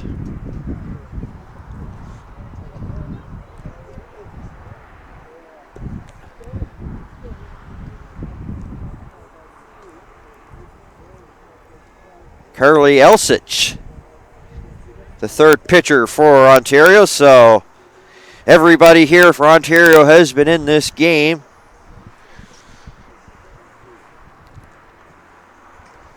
Just past 8 o'clock, 7 o'clock Eastern Standard Time for our Ontario fans. Welcome, everybody. My name is Dan Hobson. Glad you could join us wherever you're watching here on 360 Live. It's the 2019 Under-16 Girls Invitational National Baseball Championships. We're into the semifinal Saturday evening. And one of the stories here so far was, of course, Gorham was having a beautiful pitching performance, and then the second time around, Ontario got to her. But Ontario quickly got to Lauren Howarth in that third inning. They put up 7 runs. And Kendra Destaire came on in relief. And then they pitched hit with Carly Elsich. And she's the third pitcher in this game for Ontario. One of the things that's been the Ontario story, if you're just joining us, is the fact that number 88, Oceane Leclerc, got injured in that third inning, early in that third inning, and was relieved by Riley Harwood. And then as the inning rolled on, Harwood trying to make a diving catch for the third out of the inning, dropped the ball but ended up injuring her shoulder. So Ontario has gone through 2 right fielders, and that is the reason why everybody has been in this game here for Ontario. Harwood has been taken to one of the local medical facilities. It definitely was a shoulder injury, as they had it wrapped around as she was leaving the Robert Lenahan field. And that's been the story here of this one. As they're back to the top with Zara Dixon here in the fourth. 17 runs, and we haven't hit the halfway point.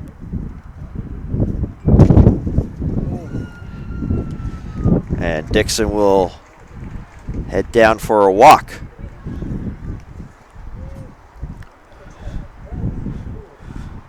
Darby Poole looking here to try to advance Dixon, or even try to get a little bit of insurance. And Ontario had a big half inning of the third, putting up 6. So Elsich steps and throws back, and easily back. Maybe not her best move, but sometimes you don't really want to show your best move right away.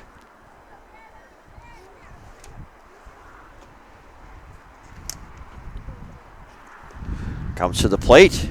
That's a ball to the opposing pitcher.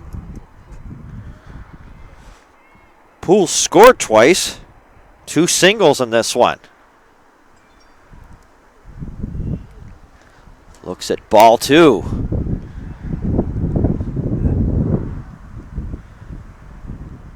Elsich making a slight adjustment close to the rubber here. Here's a 2-0 offering on its way here from Ontario. Chris Roberts says strike, so it's 2 balls and 1 strike here. Ontario hoping to turn 2. Have yet to have a double play here so far in this game. Nobody's been able to roll one over. That will even the count at 2-2. Poole steps out, gets back in. Dixon doing a little bob and weave, trying to see the signals from Coach Fortin down in the third base coaching box. 2-2 on its way. Poole goes up. Swing and a miss. She goes down on strikes. JC Ledahowski also having herself a good day. A single and a double and 2 runs scored.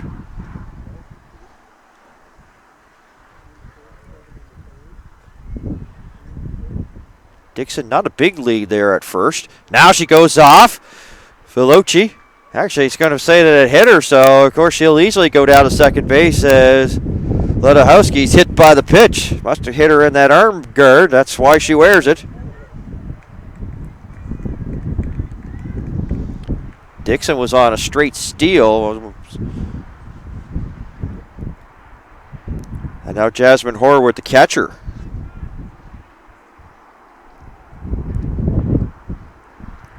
Hitless so far in this game. Walked into third and struck out back in the first. Manitoba in business again here. And that bounces away from Veloci, and everybody will move up a base as Dixon goes to third. And Ledahowski goes to second.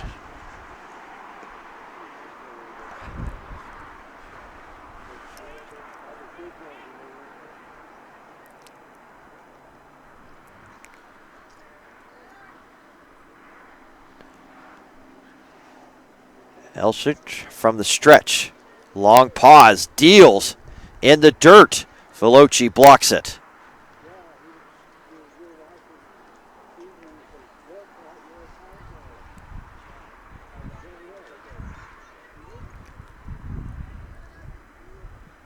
Summer for the last couple of nights and fall here tonight. And that's bounced in.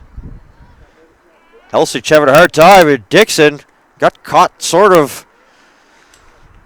maybe not paying as much attention as Fortin said back, and she gets back in the nick of time. And now the catcher seems to be favoring her thumb, Veloci, and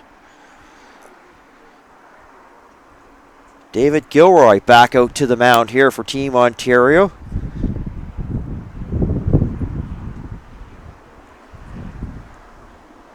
Ontario's lost 2 players to injury. They don't really need to afford another one as Veloci trying to shake that ball off. She must have caught it awkwardly and it's maybe bent her thumb a bit, hurt her thumb a bit. Seen that happen, actually, a few years back. I'll finish that story in a second there. As Horwood looks a strike. Intermediate player now, senior player at the time, Matt Mingo, sort of caught a ball awkwardly and it hurt his thumb and he had to be removed out of the game. Well, he took himself out of the game and had out of the catching spot and went to go play shortstop as Horwood will draw a walk. So you'll see it every once in a while. You don't really catch it the right way. You'd like to see some catchers wear like a sort of like a protective batting glove. It's got padding on it. It's not one that you usually like to see. It's like a palm guard sort of batting glove. As Gorham comes up, she's now at second base here for Manitoba. Wear that batting glove. At least will give you some protection in that area. But some just like to wear the glove with just no batting glove underneath it. Take their chances sometimes in that catching position. The ball to Gorham, 1-0. Elsich gets a strike call there from Chris Roberts. 1-1.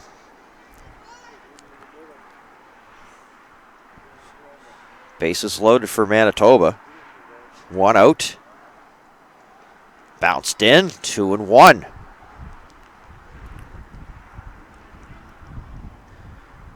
Fortin clapping some encouragement here to his second baseman. Elsich looks in for the sign there from Veloci. The 2-1. Had a little bit of dental work on that one as Gorham has the duck out of the way. 3-1, so one ball away here from walking in a run. Here is Ontario after clawing back. They're down 1. 3-1. And that is popped. There's a play. And overrunning it there was Paige Allen. And that's could leave a sting here as they had a possibility of getting that second out.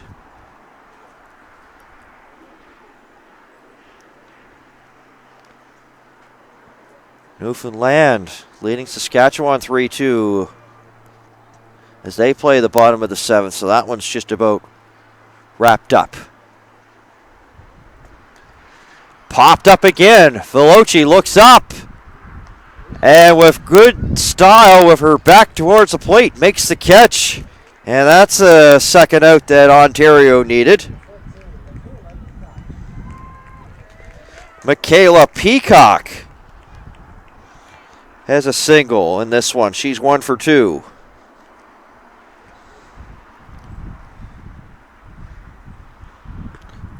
Swings at the first offering from Elsich, strike 1. Peacock looks down to Coach Fortin looking for a sign. Says, swing away, kid, with 2 outs. Howard's going to play in behind Horwood here. And Veloci was trying to catch Dixon again. Paige Allen, I think, got just enough of it to make sure it doesn't go down the left field line. 1-1 the count.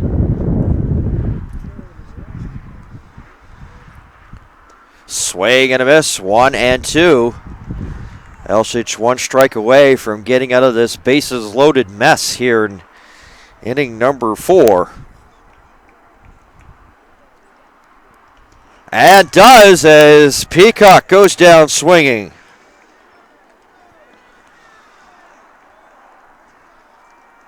So Manitoba will leave the bases loaded.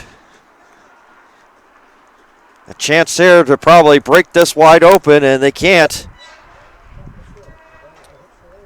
So that could be a turnaround moment here in this ball game as we are at the halfway point. 9-8 the score. Manitoba leading Ontario as we head to the bottom of the 4th here at the 2019. Stop doing that. 2019 Under-16 Girls National Invitational Baseball Championships here on 360 Live.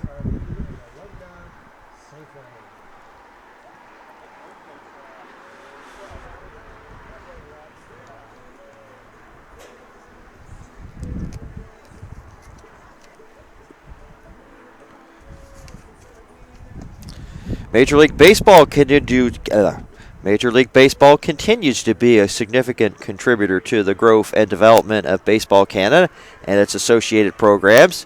Events such as the World Baseball Classic provide exposure for Canada's top professional players while generating invaluable media coverage and associated revenue for developmental programming initiatives such as the Winter Ball program and all Baseball Canada championships.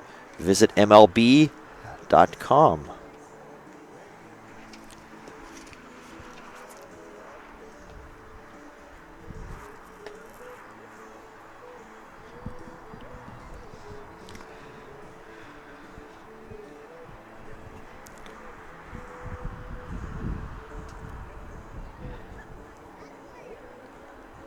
Neela Chanderdat, Georgia Sandilands, and Paige, the scheduled hitters here in the bottom of the fourth. Welcome to the Robert Lenahan Field, Bedford, Nova Scotia. My name is Dan Hobson. Semi-final Saturday.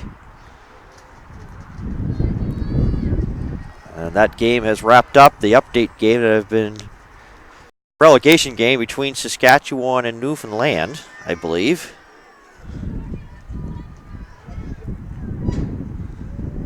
Saskatchewan winning that one 4-3. That one's low.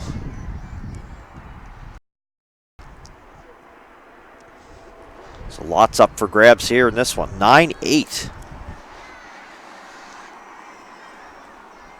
Teams have been sort of trading blow for blow here in this one. Manitoba started it off there with 2 runs in the top of the first. Ontario didn't have an answer then, but they came back in the bottom of the second and scored 2 to tie it. And then both teams had an explosive third inning. Manitoba scored 7. Ontario scored 6. Chanderdat hits it to short. And making the play there for Team Manitoba was Ledahowski, throwing it over to Swain for first out as Chanderdat is retired. Georgia Sandilands, who has a single here, as well, struck out back in the first. It's her third plate appearance of the evening. There's a bouncer. And that handcuffs throw, and it's going to be safe call. Peacock threw a laser, but Sue Dotright says safe, so see what the official scoring is on that one.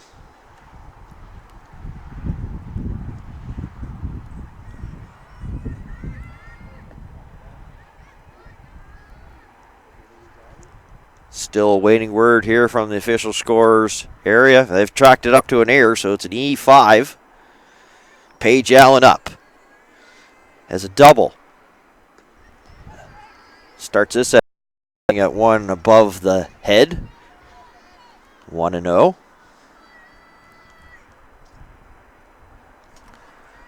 Manitoba looking to turn 2. That one's low. Miss high, miss low.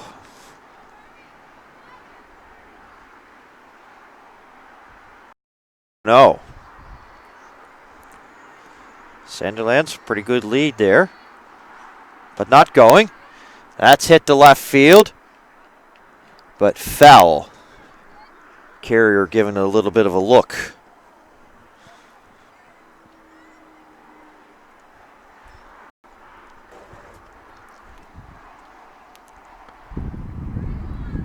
Darkness starting to set in as you see the screen back at home. Night baseball. Saturday night here in Bedford. As makes a strike. 1-2 now to count here to the third base woman. Pool of a look over, being held by Swain. Deals, that's popped in the infield. Who wants it? Swain's going to take it, takes charge and makes for the second out. Maxine Slimming brought to the plate by PA announcer Vern Atker. Been working these championships as well as Atlantics here for girls baseball here at this Joan and Robert Lenahan Field for several years. Slimming looks at strike one here, 0-1. 2 down here, 1 runner on. That's Sandilands. Reaching on an error. Over to Swain to check out. See what Sandilands is doing. Easily in. Pull a quick look over. Not going. That bounces off the plate into the backstop. Horwood earning a workout here in this one. So Sandilands up to second.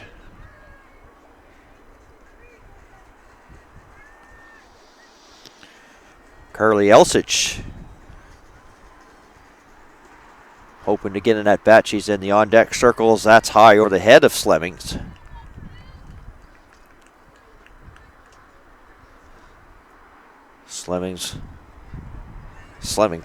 looking into Coach Gilroy. She'll swing and miss in that one.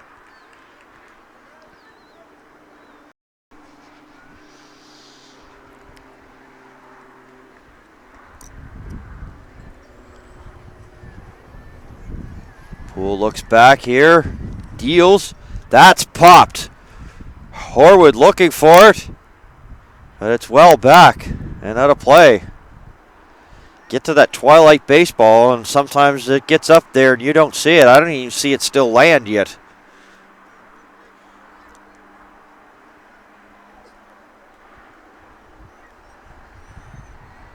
Poole deals here.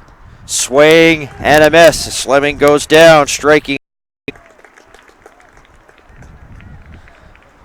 So a runner reaches on an error and she gets stranded.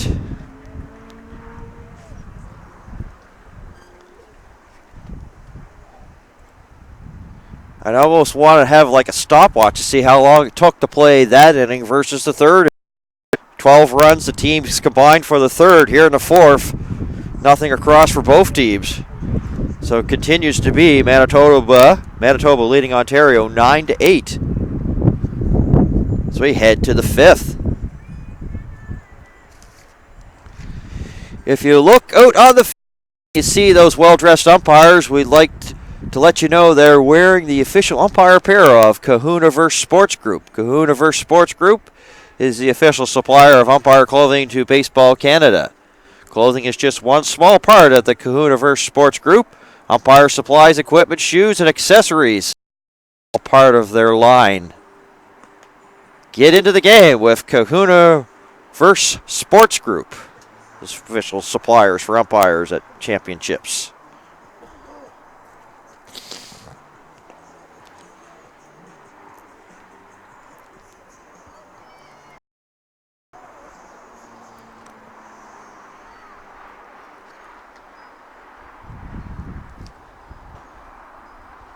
Well, if this is not baseball playoff weather, I don't know what it is. Many times folks will head to the ballpark with their hoodies to get a chance to watch some playoff baseball.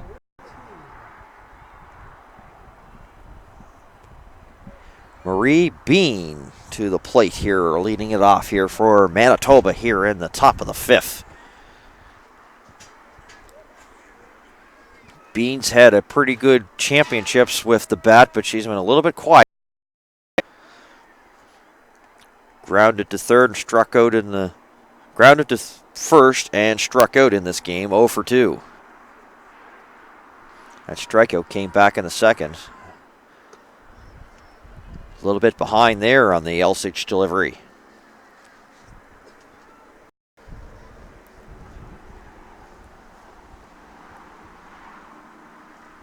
Elsich looks for the sign from Veloci.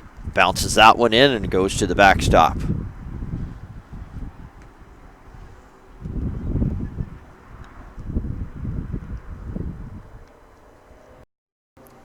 Manitoba still has Kennedy Taves and Cheyenne Chartrand on the bench for them. Manitoba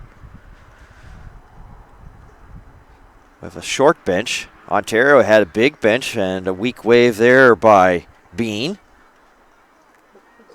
And make it 2-2. Ontario's been bit by the injury bug. They lost outfielder LeClaire and Harwood in the same inning. Harwood went in and replaced LeClaire. Harwood tried to dive, make a nice diving catch, couldn't hold on and hurt her. That's in the dirt, and Bean will make her way down to first.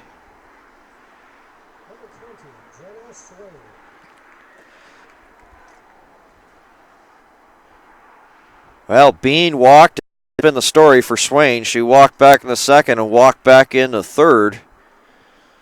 Back in the third, she came around and scored.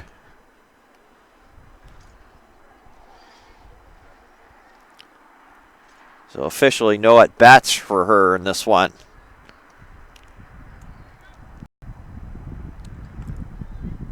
Fortin flashing the signs down in the third base coaching box. 1-0 pitch, and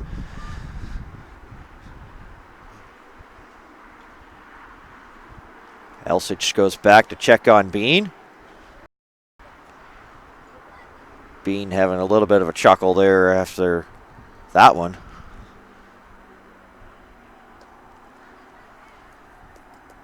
It's 2-0 now to Swain. Not afraid to keep the bat on her shoulder. As we mentioned, 2 walks in this game for her.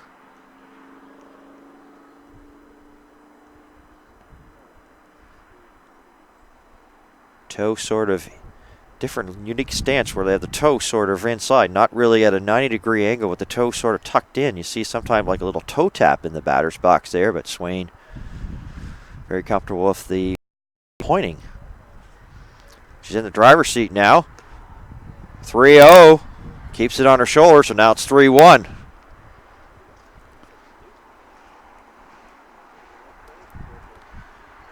Bean, you know, is definitely not going anywhere. Here's the 3-1. Swain walks for the third time this evening.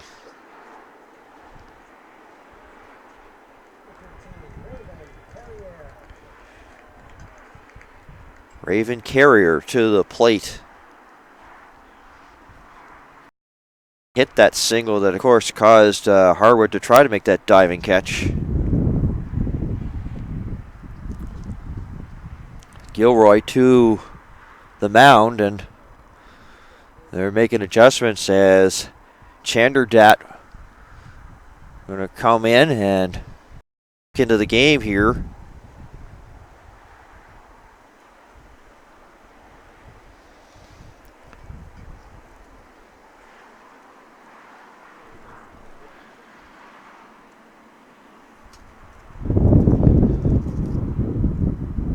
Is Emma Howard, first base. She's actually moved from first to right field. Claire Johnson will now take over the first base duties.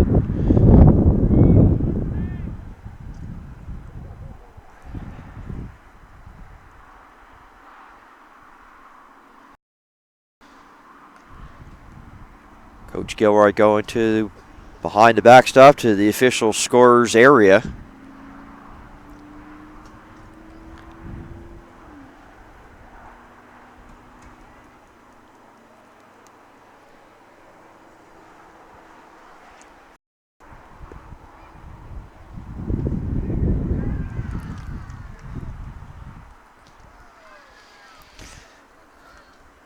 And Bean gets thrown out trying to take third base. Trying to use the element of surprise. Bean is erased.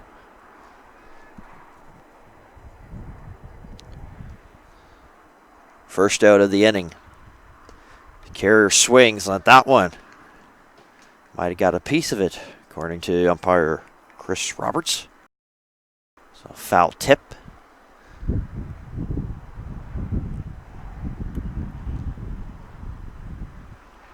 Elsich back, and You see that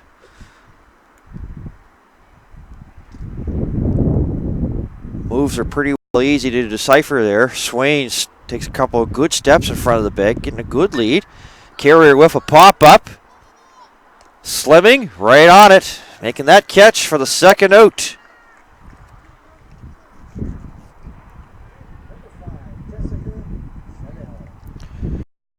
Chanel, who doubled in that very big third inning. 2 down now. Swain at first. Johnson holding her on. And now Swain makes a run towards second base. Goes in safe. James held the tag on there as long as she could, maybe hoping that she would pop up and get off the bag, but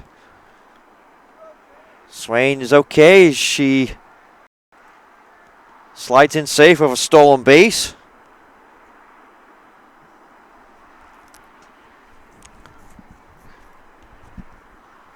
Okay, in terms not just to be safe, not talking injury-wise. That has been one of the stories here in this game for Ontario. Last thing you need for to have injuries as well.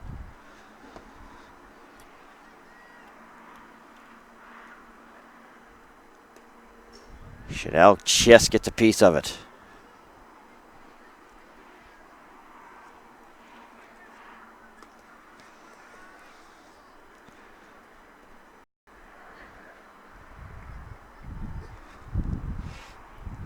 Elsich looks for the sign from Vellucci. Deals, and Chanel swings.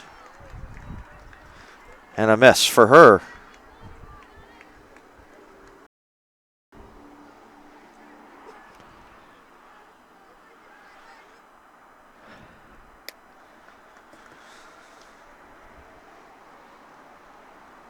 Bounces that one in.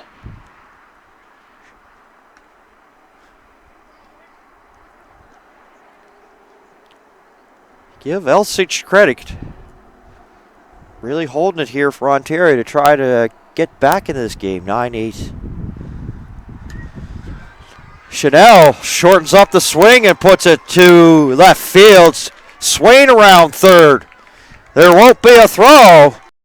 And Chanel trusting the hands. Pretty well putting the barrel to the ball. Slicing it to left field. And Manitoba has an insurance run 10-8 on a good piece of hitting. 2 out, 2 strike hitter. Chanel hitting in that 10th hole.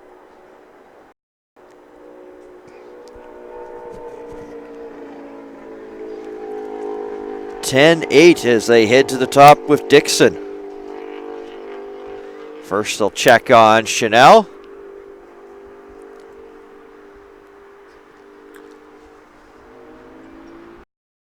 Elsich from the stretch here. Chanel going on first. Vellucci will throw it down, play at second. Safe.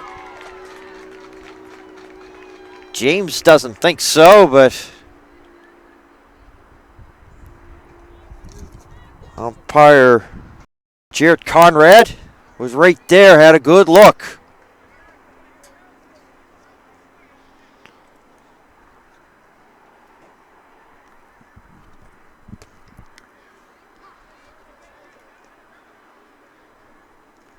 Dixon now in the hole, 0-2. Knew that Chanel had a good break towards second base.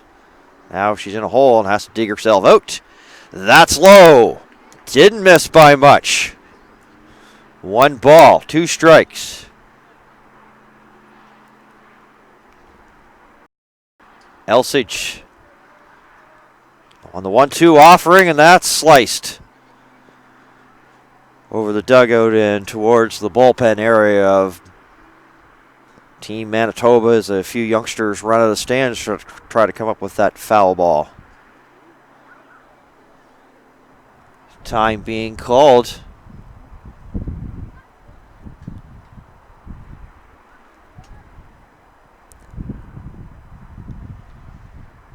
Ball Ball's come out onto the field here.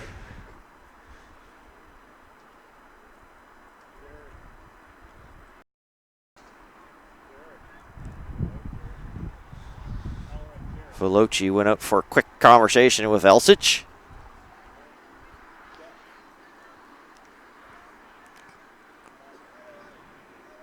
Another 0-2 offering on the way here from Elsich.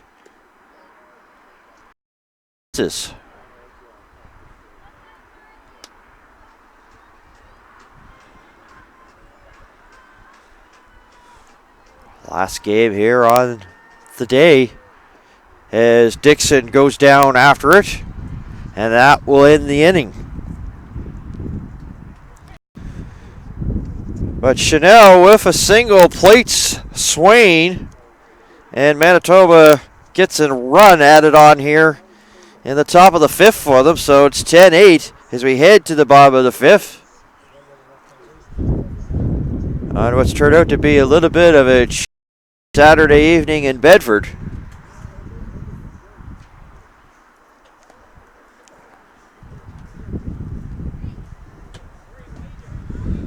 Haven't heard this song in a while. They're playing Lou Bega's Mambo number 5 in between innings.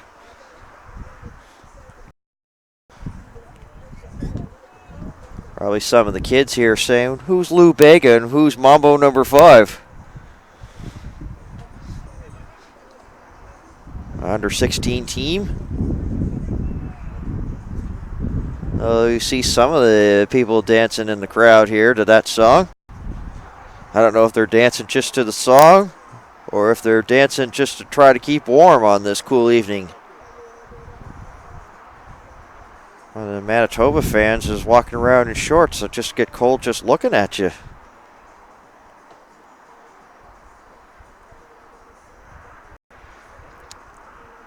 One of the funny moments that happened in the championship today is I went up to the scorers keeper area. As talked about, Vern Akert, a longtime PA announcer here at these championships, working for this girls' championships over the last few years, as well as Atlantics and previous baseball.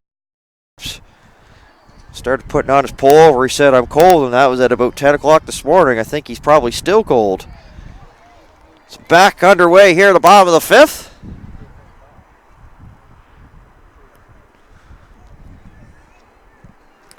Elsich, the pitcher, looks at strike one for a ball, even in at 1-1.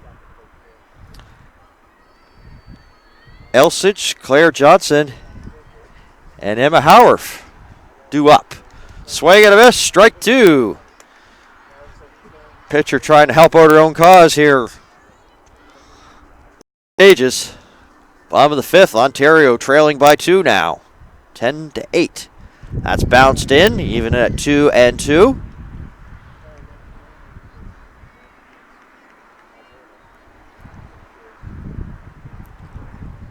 Poole. And that will get down for a base hit. Dixon quickly on it, firing it back in for Team Manitoba. Elsich got down in a hole early, fought back, and trusted her hands and took it the other way for a single. And this will send Emma Howarth to the plate. She's been good. Single and a single, 2 for 2. Cuts on that one for strike one. Elsich quickly running back, making sure that Horwood doesn't do a snap throw. Good leadoff for her. Elsich will now be sent back to first on a throw over there by Poole. Swain holding her on.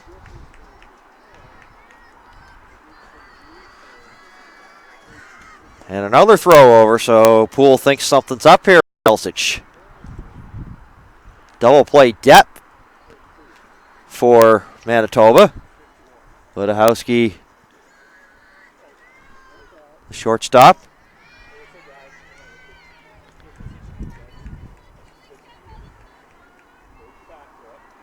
As well as Gorham. And double play depth. That is a good middle infield that Manitoba has with Gorham and Ledahowski. That's popped. It actually hits that tree that's close to the area and will come down.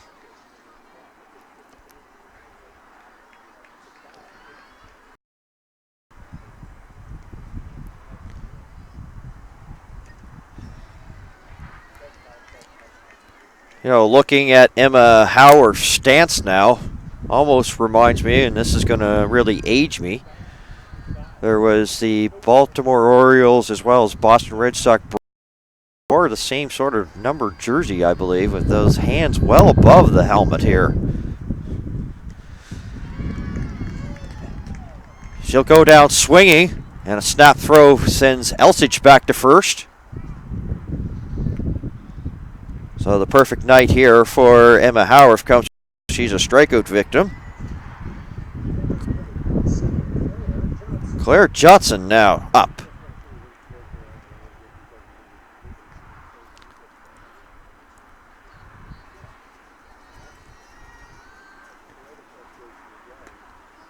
She looks at ball one. 1-0.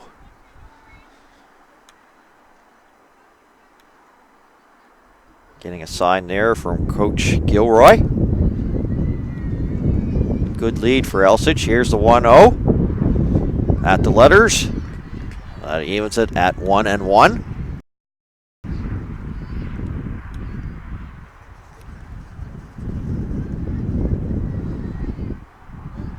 Slight breeze going from now right field to left field as Poole sends this 1-1.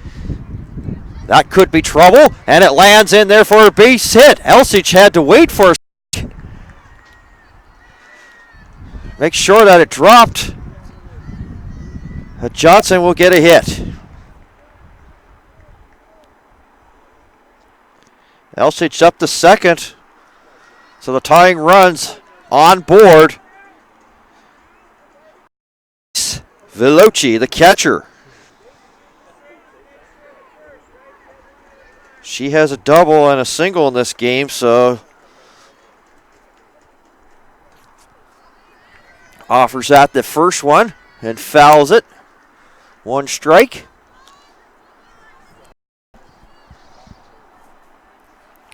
Her previous semifinal win into extra innings between Alberta and Nova Scotia. Alberta coming away with the win. Ontario hoping they can tie this up. At first, Elsich at second. One out here in this bottom of the fifth. Swain playing behind the runner Johnson.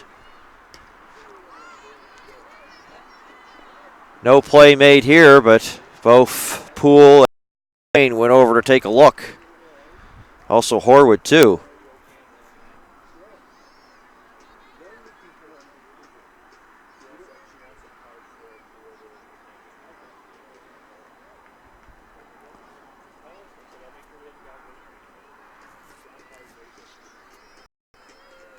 One and two pitch, and that's up high. It evens it at 2-2. Veloci will get out of the batter's box, looks down to Coach Gilroy, see if something's up.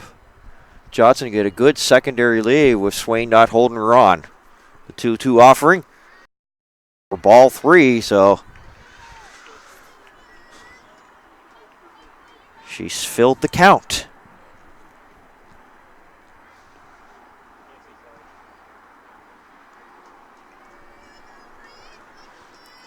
Poole now here on the payoff pitch. That is popped up. Play is possible. And it's bobbled there by Horwood. Horwood was really the only one that could get there, but didn't quite have the angle for it. Running towards the ball, and with those balls, they spin back. Swain, we're going to be late to the party. So a second life here now for Veloci. Another payoff pitch on its way here. Here it comes. Popped up once again. Gorham's going to call for it and make the catch.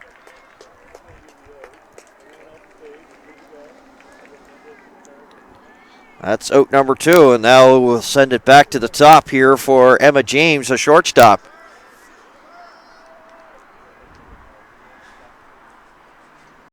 You get to that where it's one of these times where it gets above the lights. You kind of need some help from your teammates to point things up. 2 out. That's low to James. Automatically has the hand up right away. 1-0 the count here to the shortstop here of Ontario. Tying runs on board. 2 out. Too high that time. 2-0. Dixon says no worry, no worry. So teammates backing Poole here. That's high. 3-0.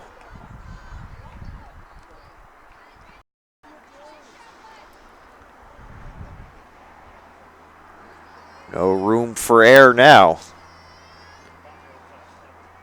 See if James takes one. Oh, all the way. 4-pitch walk there to James. Has loaded them up.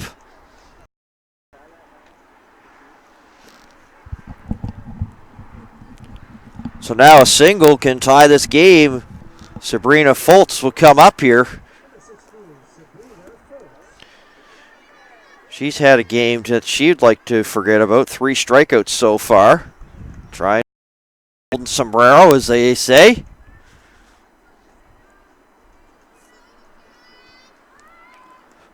Squares to bunt.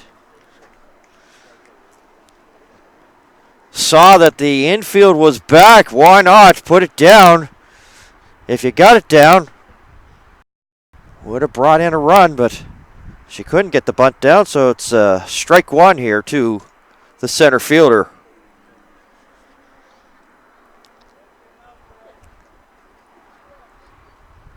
Foltz steps back in the box. Poole, the 0-1. Trying to square again, and offered at it for strike 2.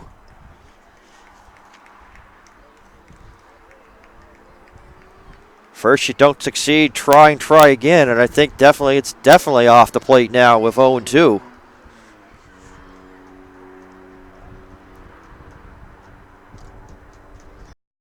Where is it? 0-2. Horwood looked behind the backstop for her and then looked at her feet. And look what she found. Baseball there. So it's 1-2 now. Foltz trying to do the Bee Gees and stay alive here in this bottom of the Ontario.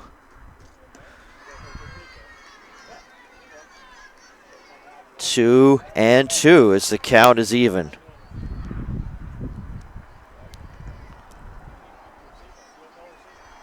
Poole from the stretch. The 2-2. That will get through. And that will score Elsich, and Johnson comes around. Meanwhile, there's a play at third, but nobody at third base. Ball gets away. As Ontario's has tied it at 10. Foltz with a single and 2 RBIs, and she'll take second on the throw. Neela Chanderdad with a chance to give Ontario the lead.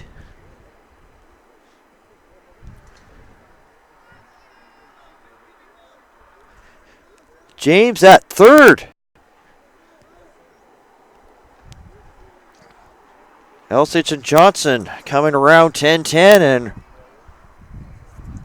Rod Ledowski to the mound. So both starting pitchers here in this game.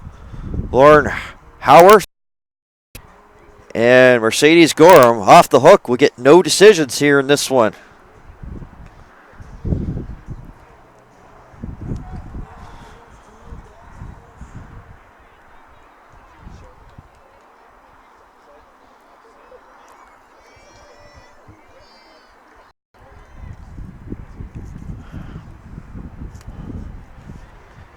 Chanderdat reached on an error back in the first, struck out and then grounded out to short. Looks at ball 1 on the offering here from Darby Poole.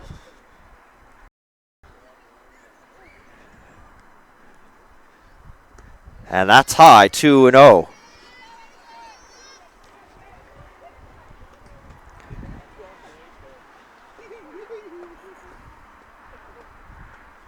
Poole trying to, well, swim out of this pool of sharks and out. That's fouled back by Chanderdat. 2 balls and 1 strike.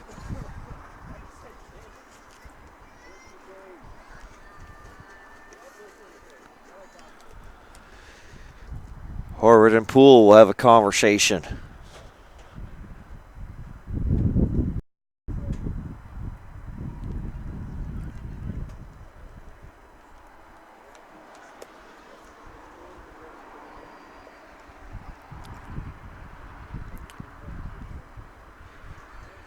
Poole deals 3 and 1. 1 ball away from loading them up and sending Georgia Sanderland to the plate. And it is ball 4 as Chanderdat will make her way down to first.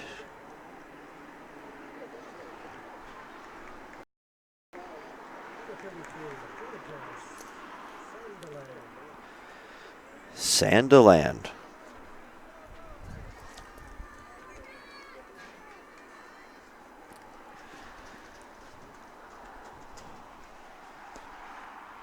Looks at strike 1 at the knee. 0-1 to count here.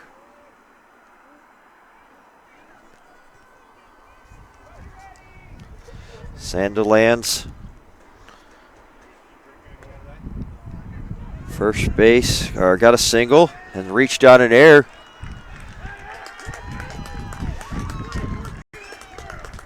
And Peacock coming up and making that catch, and that will retire the side there for Ontario. But Ontario has tied it at 10 here after 5 innings of play. Here at the Robert Lenihan Ball Field in Bedford, Nova Scotia.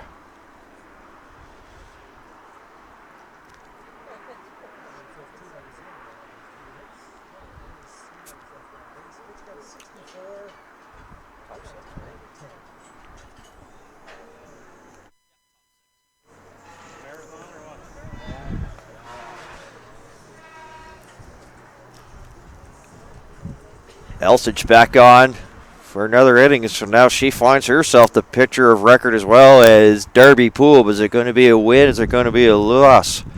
We're here to find that out here as we are into the top of the 6th. Semi-final Saturday.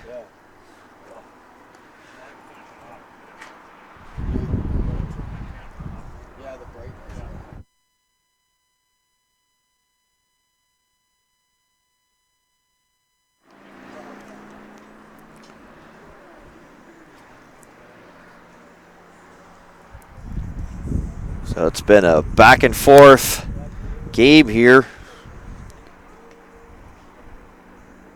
Just approaching 9 o'clock here on the east coast of Canada.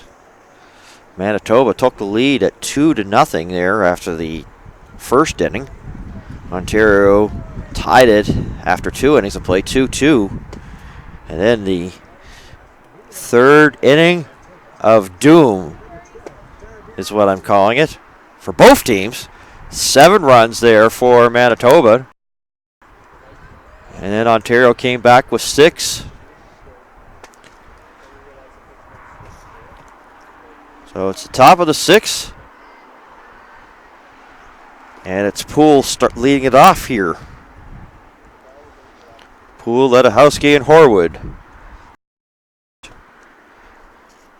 7 runs for Manitoba, made it 9-2 as I mentioned, and then Ontario came back with 6. It was 9-8.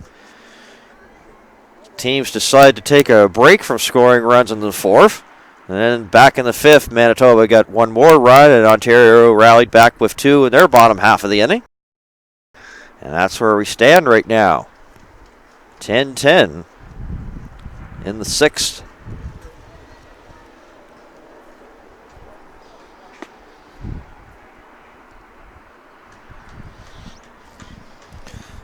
Our first semifinal we had here on Robert Lenihan extra innings. Poole looks at a strike and she'll get out of the batter's box. Looks down to Coach Ford. And we'll quickly get back in the box here. Elsich deals. Swing and a miss. Poole had green light. Give me the green light, I'm ready to go. It came up with nothing. That's high on the payoff pitch, and Poole heads down to first.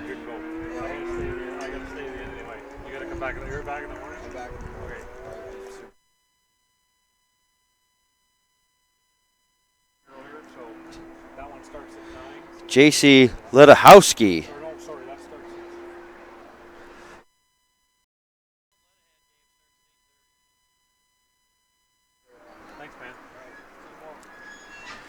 J.C. Ledahowski here, having a productive game for her. She scored twice in this game. Pops this one up, no play.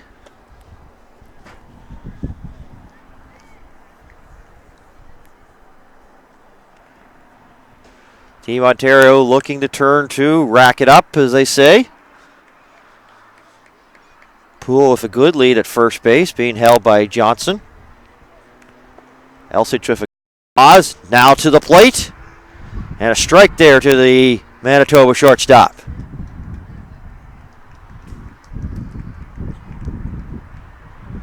Count is 1-1.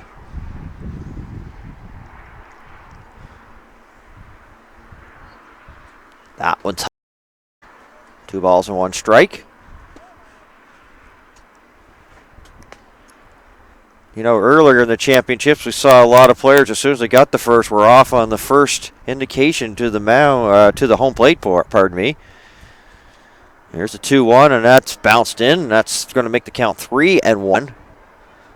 Point I'm making is, so far you get to the playoff portion, all of a sudden the coach is not really trying to test out the catcher's arms here, the late stages here of the championships.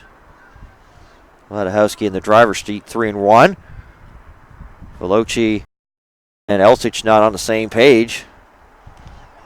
They'll quickly come out, talk things over here, try to figure out what they can do here to put away Ledahowski.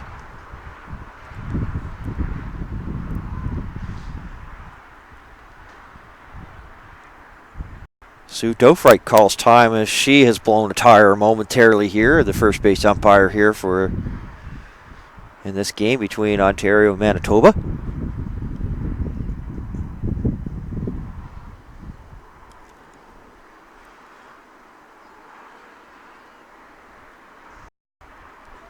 Game has hit the 2.5 hour mark as Elsich goes to check on Poole.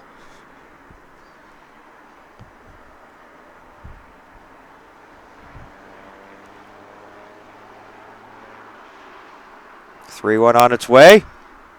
And it's going to go as a hit by pitch. And that will leave a mark, and that made Ledahowski hop for a bit.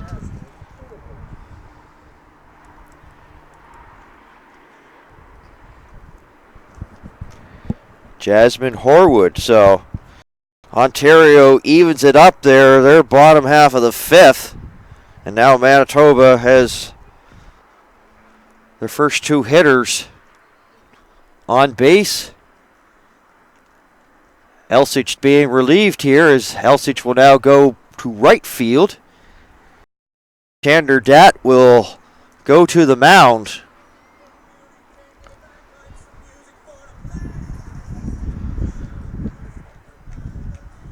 Fourth pitching change, and Gorham doing a little bit of a dance there in the on-deck circle for Manitoba.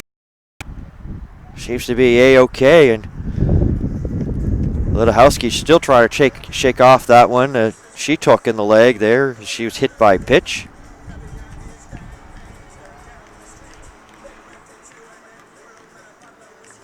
And I have never seen this before, where Horwood Gilroy are sort of like doing dancing here. I've never seen that before. Fans getting into this one here to the Great Big C song being played here. That's what makes this sport a fun atmosphere. Of course, give you a little rundown of myself. I do PA announce and DJ. I call myself the DJ PA.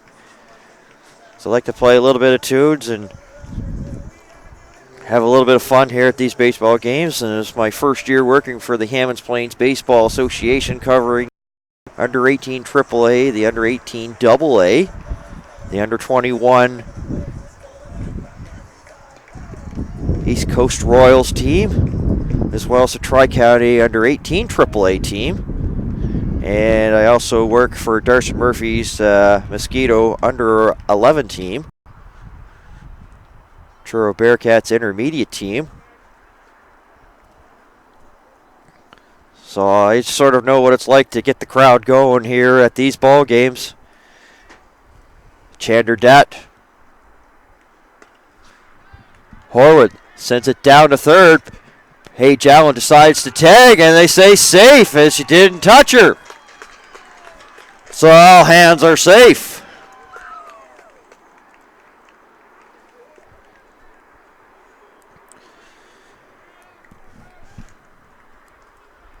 Well, Gorham may not be able to capture a record here for Manitoba, but she at least there can give them the lead here with a swing of the bat here as the bases are loaded.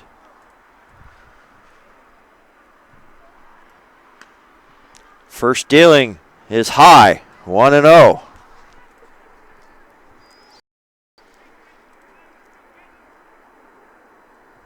Gorham has a couple of hits. She also popped out to the catcher and looks at that fastball for 1-1.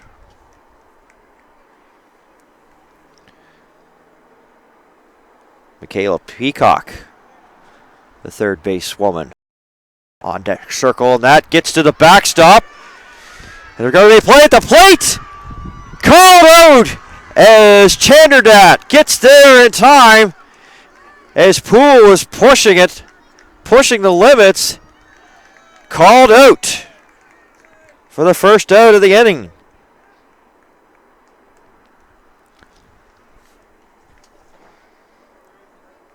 Lidahowski goes up to third and Horwood up to second.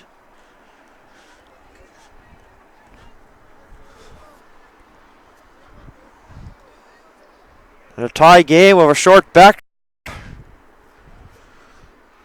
Poole must have had confidence in her running ability.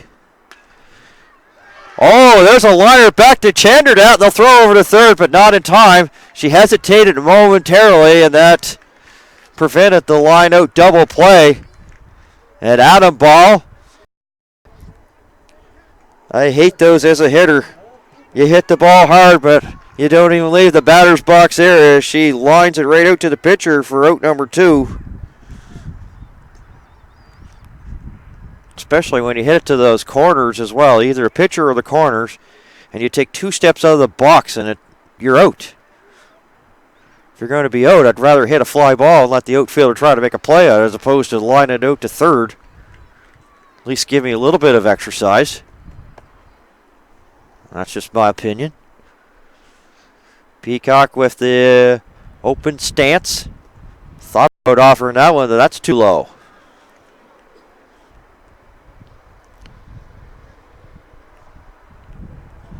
Chanderdat.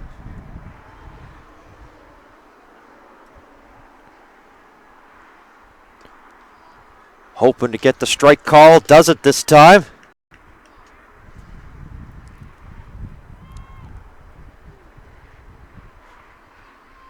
Bean, who having a quiet game. Quite a surprise. Strike taken there by Peacock. Getting back to Bean.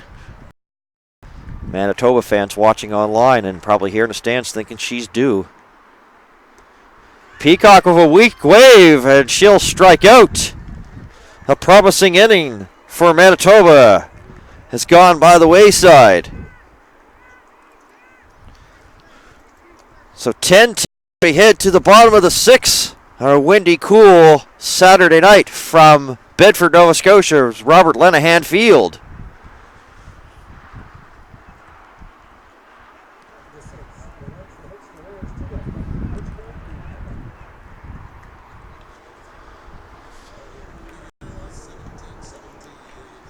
I had the funny feeling that the baseball DJ really trying to get the crowd going here.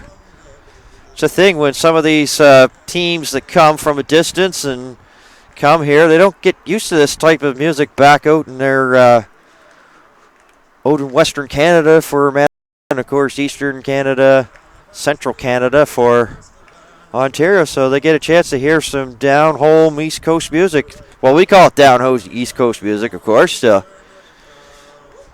They're enjoying this one, having fun here on a 10-10 night at the Robert Lenahan Field.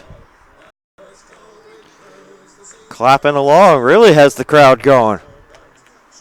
Gonna have to take this and put this in my memory bank that this is a popular song to play at baseball games. Don't think it'll go as well with some Nova Scotia crowds or when you're having Hammonds Plains taking on Tri-County. Did get them to do some sing-alongs. Took a little practice there in the early going. Then they got onto my wave of thinking. Of course, if you do Sweet Caroline to Neil Diamond, some of these younger kids probably never grew up listening to Neil Diamond, but they know that it's Sweet Caroline associated with the Boston Red Sox. Some of their stretch songs there.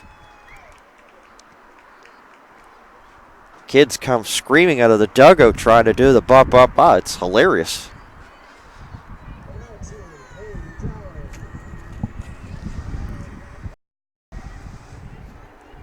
Paige Allen leading this one off here, bottom of the sixth.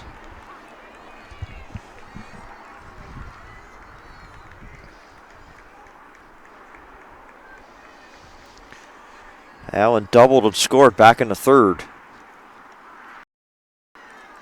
Offers at that one for strike one. 0-1 the count.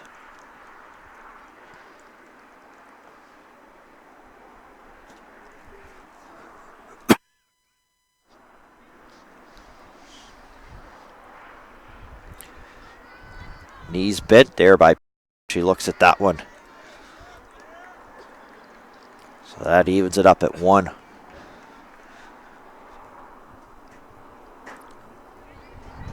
Chartrand has grabbed the bat. Looks like she's going to probably try to pitch hit here for Manitoba. And they're net bats as she's warming up. That's high. Fills it up at 3 balls and 2 strikes.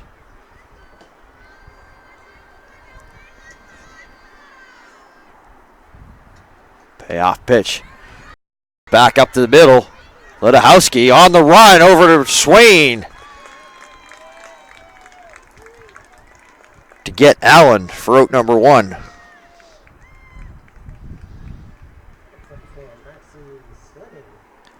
Maxine Slemming. Siegel had scored. She also struck out back in the 4th. So 1 for 3 for her today. Looking at that one high for ball 1.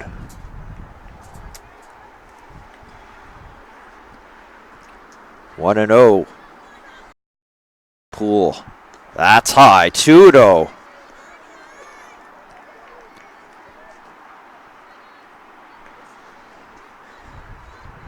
Get to this juncture of the championships, and pitching is getting to be slim. That is popped up. Horwood has a and makes the catch for the second out. Carly Elsich, who came on as the third relief pitcher, now out in right field. She helped her case out there in the 5th. Got a single and came around to score in her lone at bat, 1 for 1. Looks at strike 1 on the offering there from Poole. No balls and 1 strike. Ontario players off their bench here. That's golfed down. Might have been ball 1, but the count will now go no balls and 2 strikes.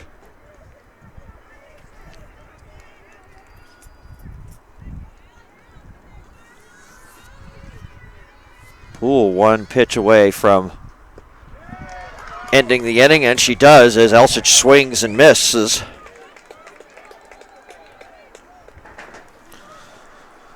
Six innings in the book. In the words of Maxine Nightingale, right back to where we started from. Teams pretty well even. Manitoba 10, Ontario 10 as we head to the top of the seventh. Manitoba will have Marie Bean, Jenna Swain, and Raven Carrier due up. But as I mentioned, Cheyenne Chartrand was swinging a bat, getting ready for a pinch hit appearance possibly here for Manitoba here in this top of the seventh.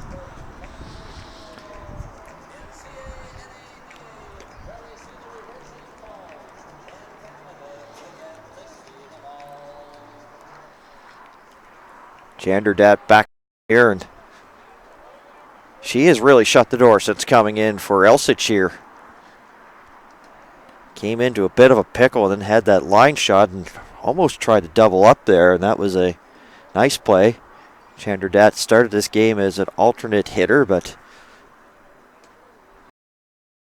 the injury bug has been the thing that has really hurt Ontario as they lost two right fielders in the same inning. One of them was a real serious injury. Oceane Leclerc was going for a ball. Of course, that was hitting the gap. Looks like she might have pulled something. And then later on, Riley Harwood, who filled in for her, tried to make a diving catch and make that third final. Dropped it as the impact caused her to drop the ball. And that sort of delayed the game a bit. Bean goes down after that one. Strike one here to the extra hitter for Manitoba. Looks at that one, so now she's in a hole 0-2. Janderdat's just trying to do the toe-toe, hold the line, and see if they can walk off Manitoba in the bottom of the seventh. And it's 10-10 game. Bean just foul tips, and yeah, catcher shows it off and says, yes, Chris Roberts, I got it. Holding on to it, and that's out number one.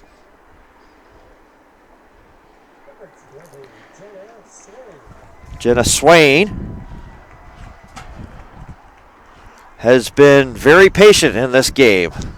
That's an understatement.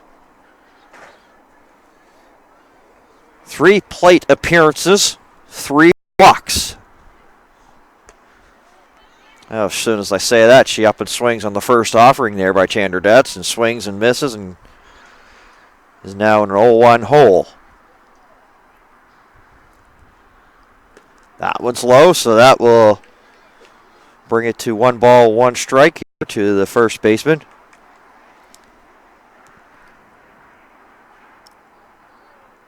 Janderdat from the windup. Big cut.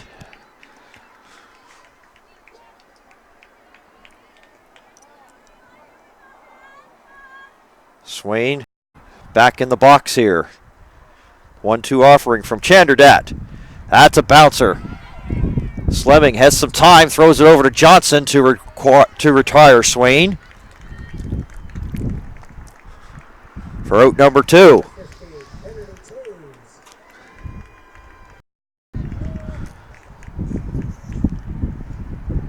Kennedy Taves coming in to pitch hit for Raven Carrier here, so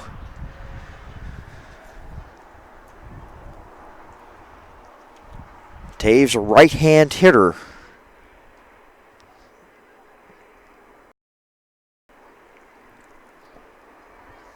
So now there's only 1 left on both teams' benches. Cheyenne Chartrand.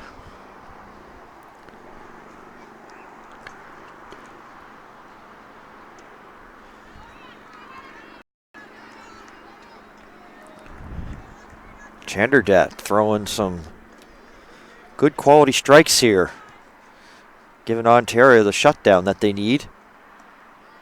That one's too low. Taves doesn't offer at it. Makes it 1. 2.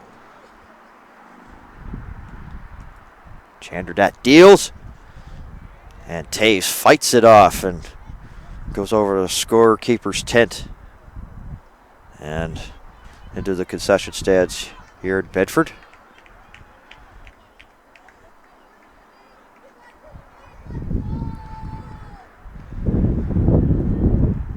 Chandradat deals again and caught looking for strike 3 is Taves, as she'll be throwing a chair here in the top of the 7th. Ontario, it's pretty well all you got to do is score a run and could walk off Manitoba, and Manitoba had a lead at one time in this game, and they have seen it gone by the wayside. 10-10. Bottom of the 7th. It'd be Claire Johnson and Worth and Reese Veloci. The hitters due up here for Ontario.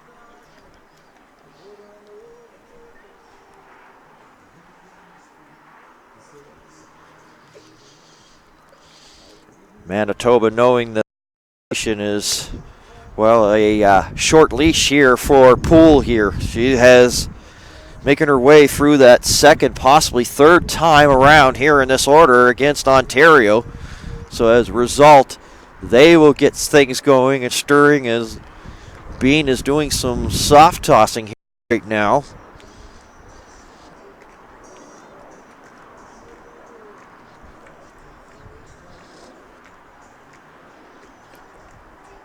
You know, in my time doing this DJPA stuff, I've never ever thought to play Kenny Rogers the Gambler, but it's got the crowd going. I never ever thought of that one. See, even things I learn when I come here. I've been involved in this business for probably neon close to about 10 years. Way to go, Sue Dope, right? Gotta get down. First base umpire. Showing some dance moves. It wasn't on camera, but definitely entertaining.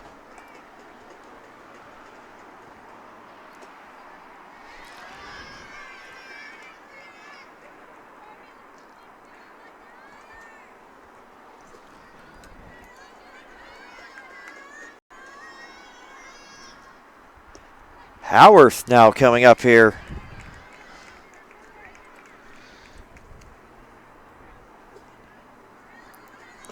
Here's Emma Howarth leading things off here for Ontario.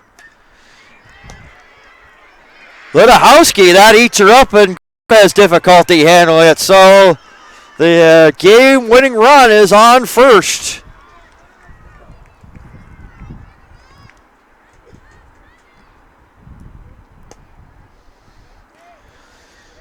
They use the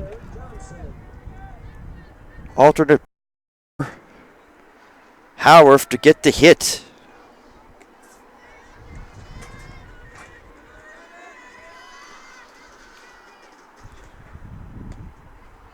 Here's Johnson.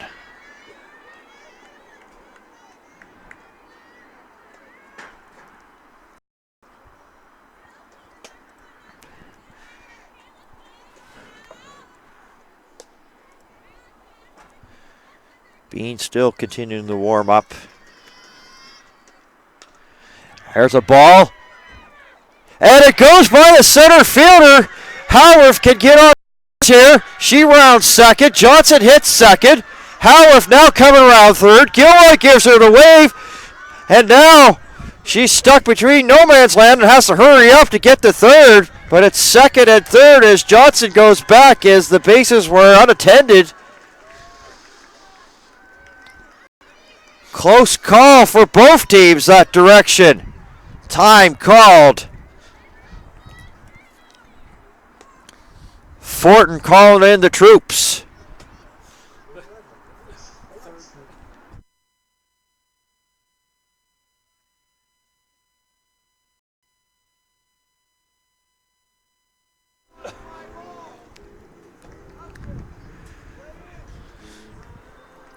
Well, they're going to bring in the outfielders a bit because they have to cut down the run. Even a sacrifice fly will basically in this ball game. So the outfielders are going to come in. They're going to be edge of the grass. Dixon is just probably about 20 feet away from the infield grass area. And the infield's going to play in too, so they have to cut this run down at the plate. Dixon relaying the message.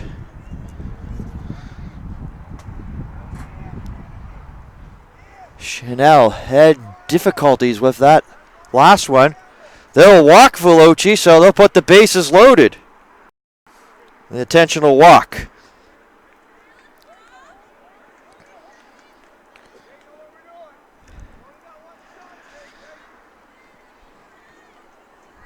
Emma James has a chance to walk off Manitoba here. In the bases loaded. Infield in. The outfielders relatively in as well. And Team Ontario off the bench watching this one. Here's the delivery. That's high. Ball one.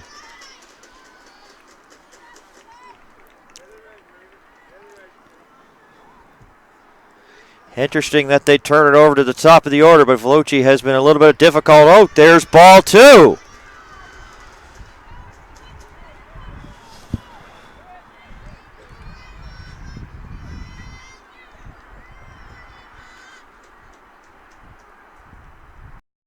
Ontario runners allowed to get a good secondary lead here. Good lead off.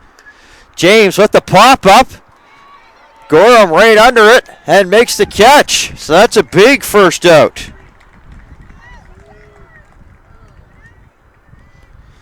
Verifying the outs. Dixon said how out. Fultz, she was having a quiet game and then she singled and was stranded at third, but was a big hit at the time. Back in that fifth inning for Ontario. They plated 2 runs. Fultz has a chance here. Center field, and that will do it. Howarth will be allowed to basically take her time, touches home plate. Ontario walks off the Manitoba team 11-10. Hard to believe at one. Manitoba had a 9-2 lead in this game. Ontario came back and rallied with 6, and they were down by 1, and then Ontario's relief pitching came and helped them out, held them to 1, and Ontario chipped away. And our winners here in the semifinal against Manitoba. 2 very good semifinal games here on Saturday night here at the Robert Lenahan Field. Dejection here for Manitoba. And Ontario, a big cardiac kid moment for them as they came from the clutches of on the losing end of a game and find a way to win it here in the 7th.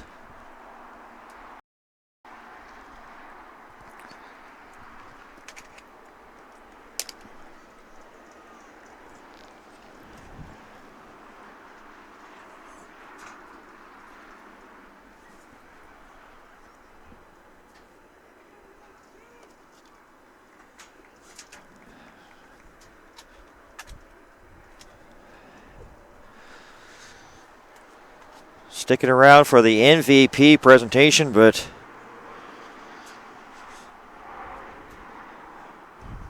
it was a long day for Manitoba. They had to get in, of course, at the corner final victory.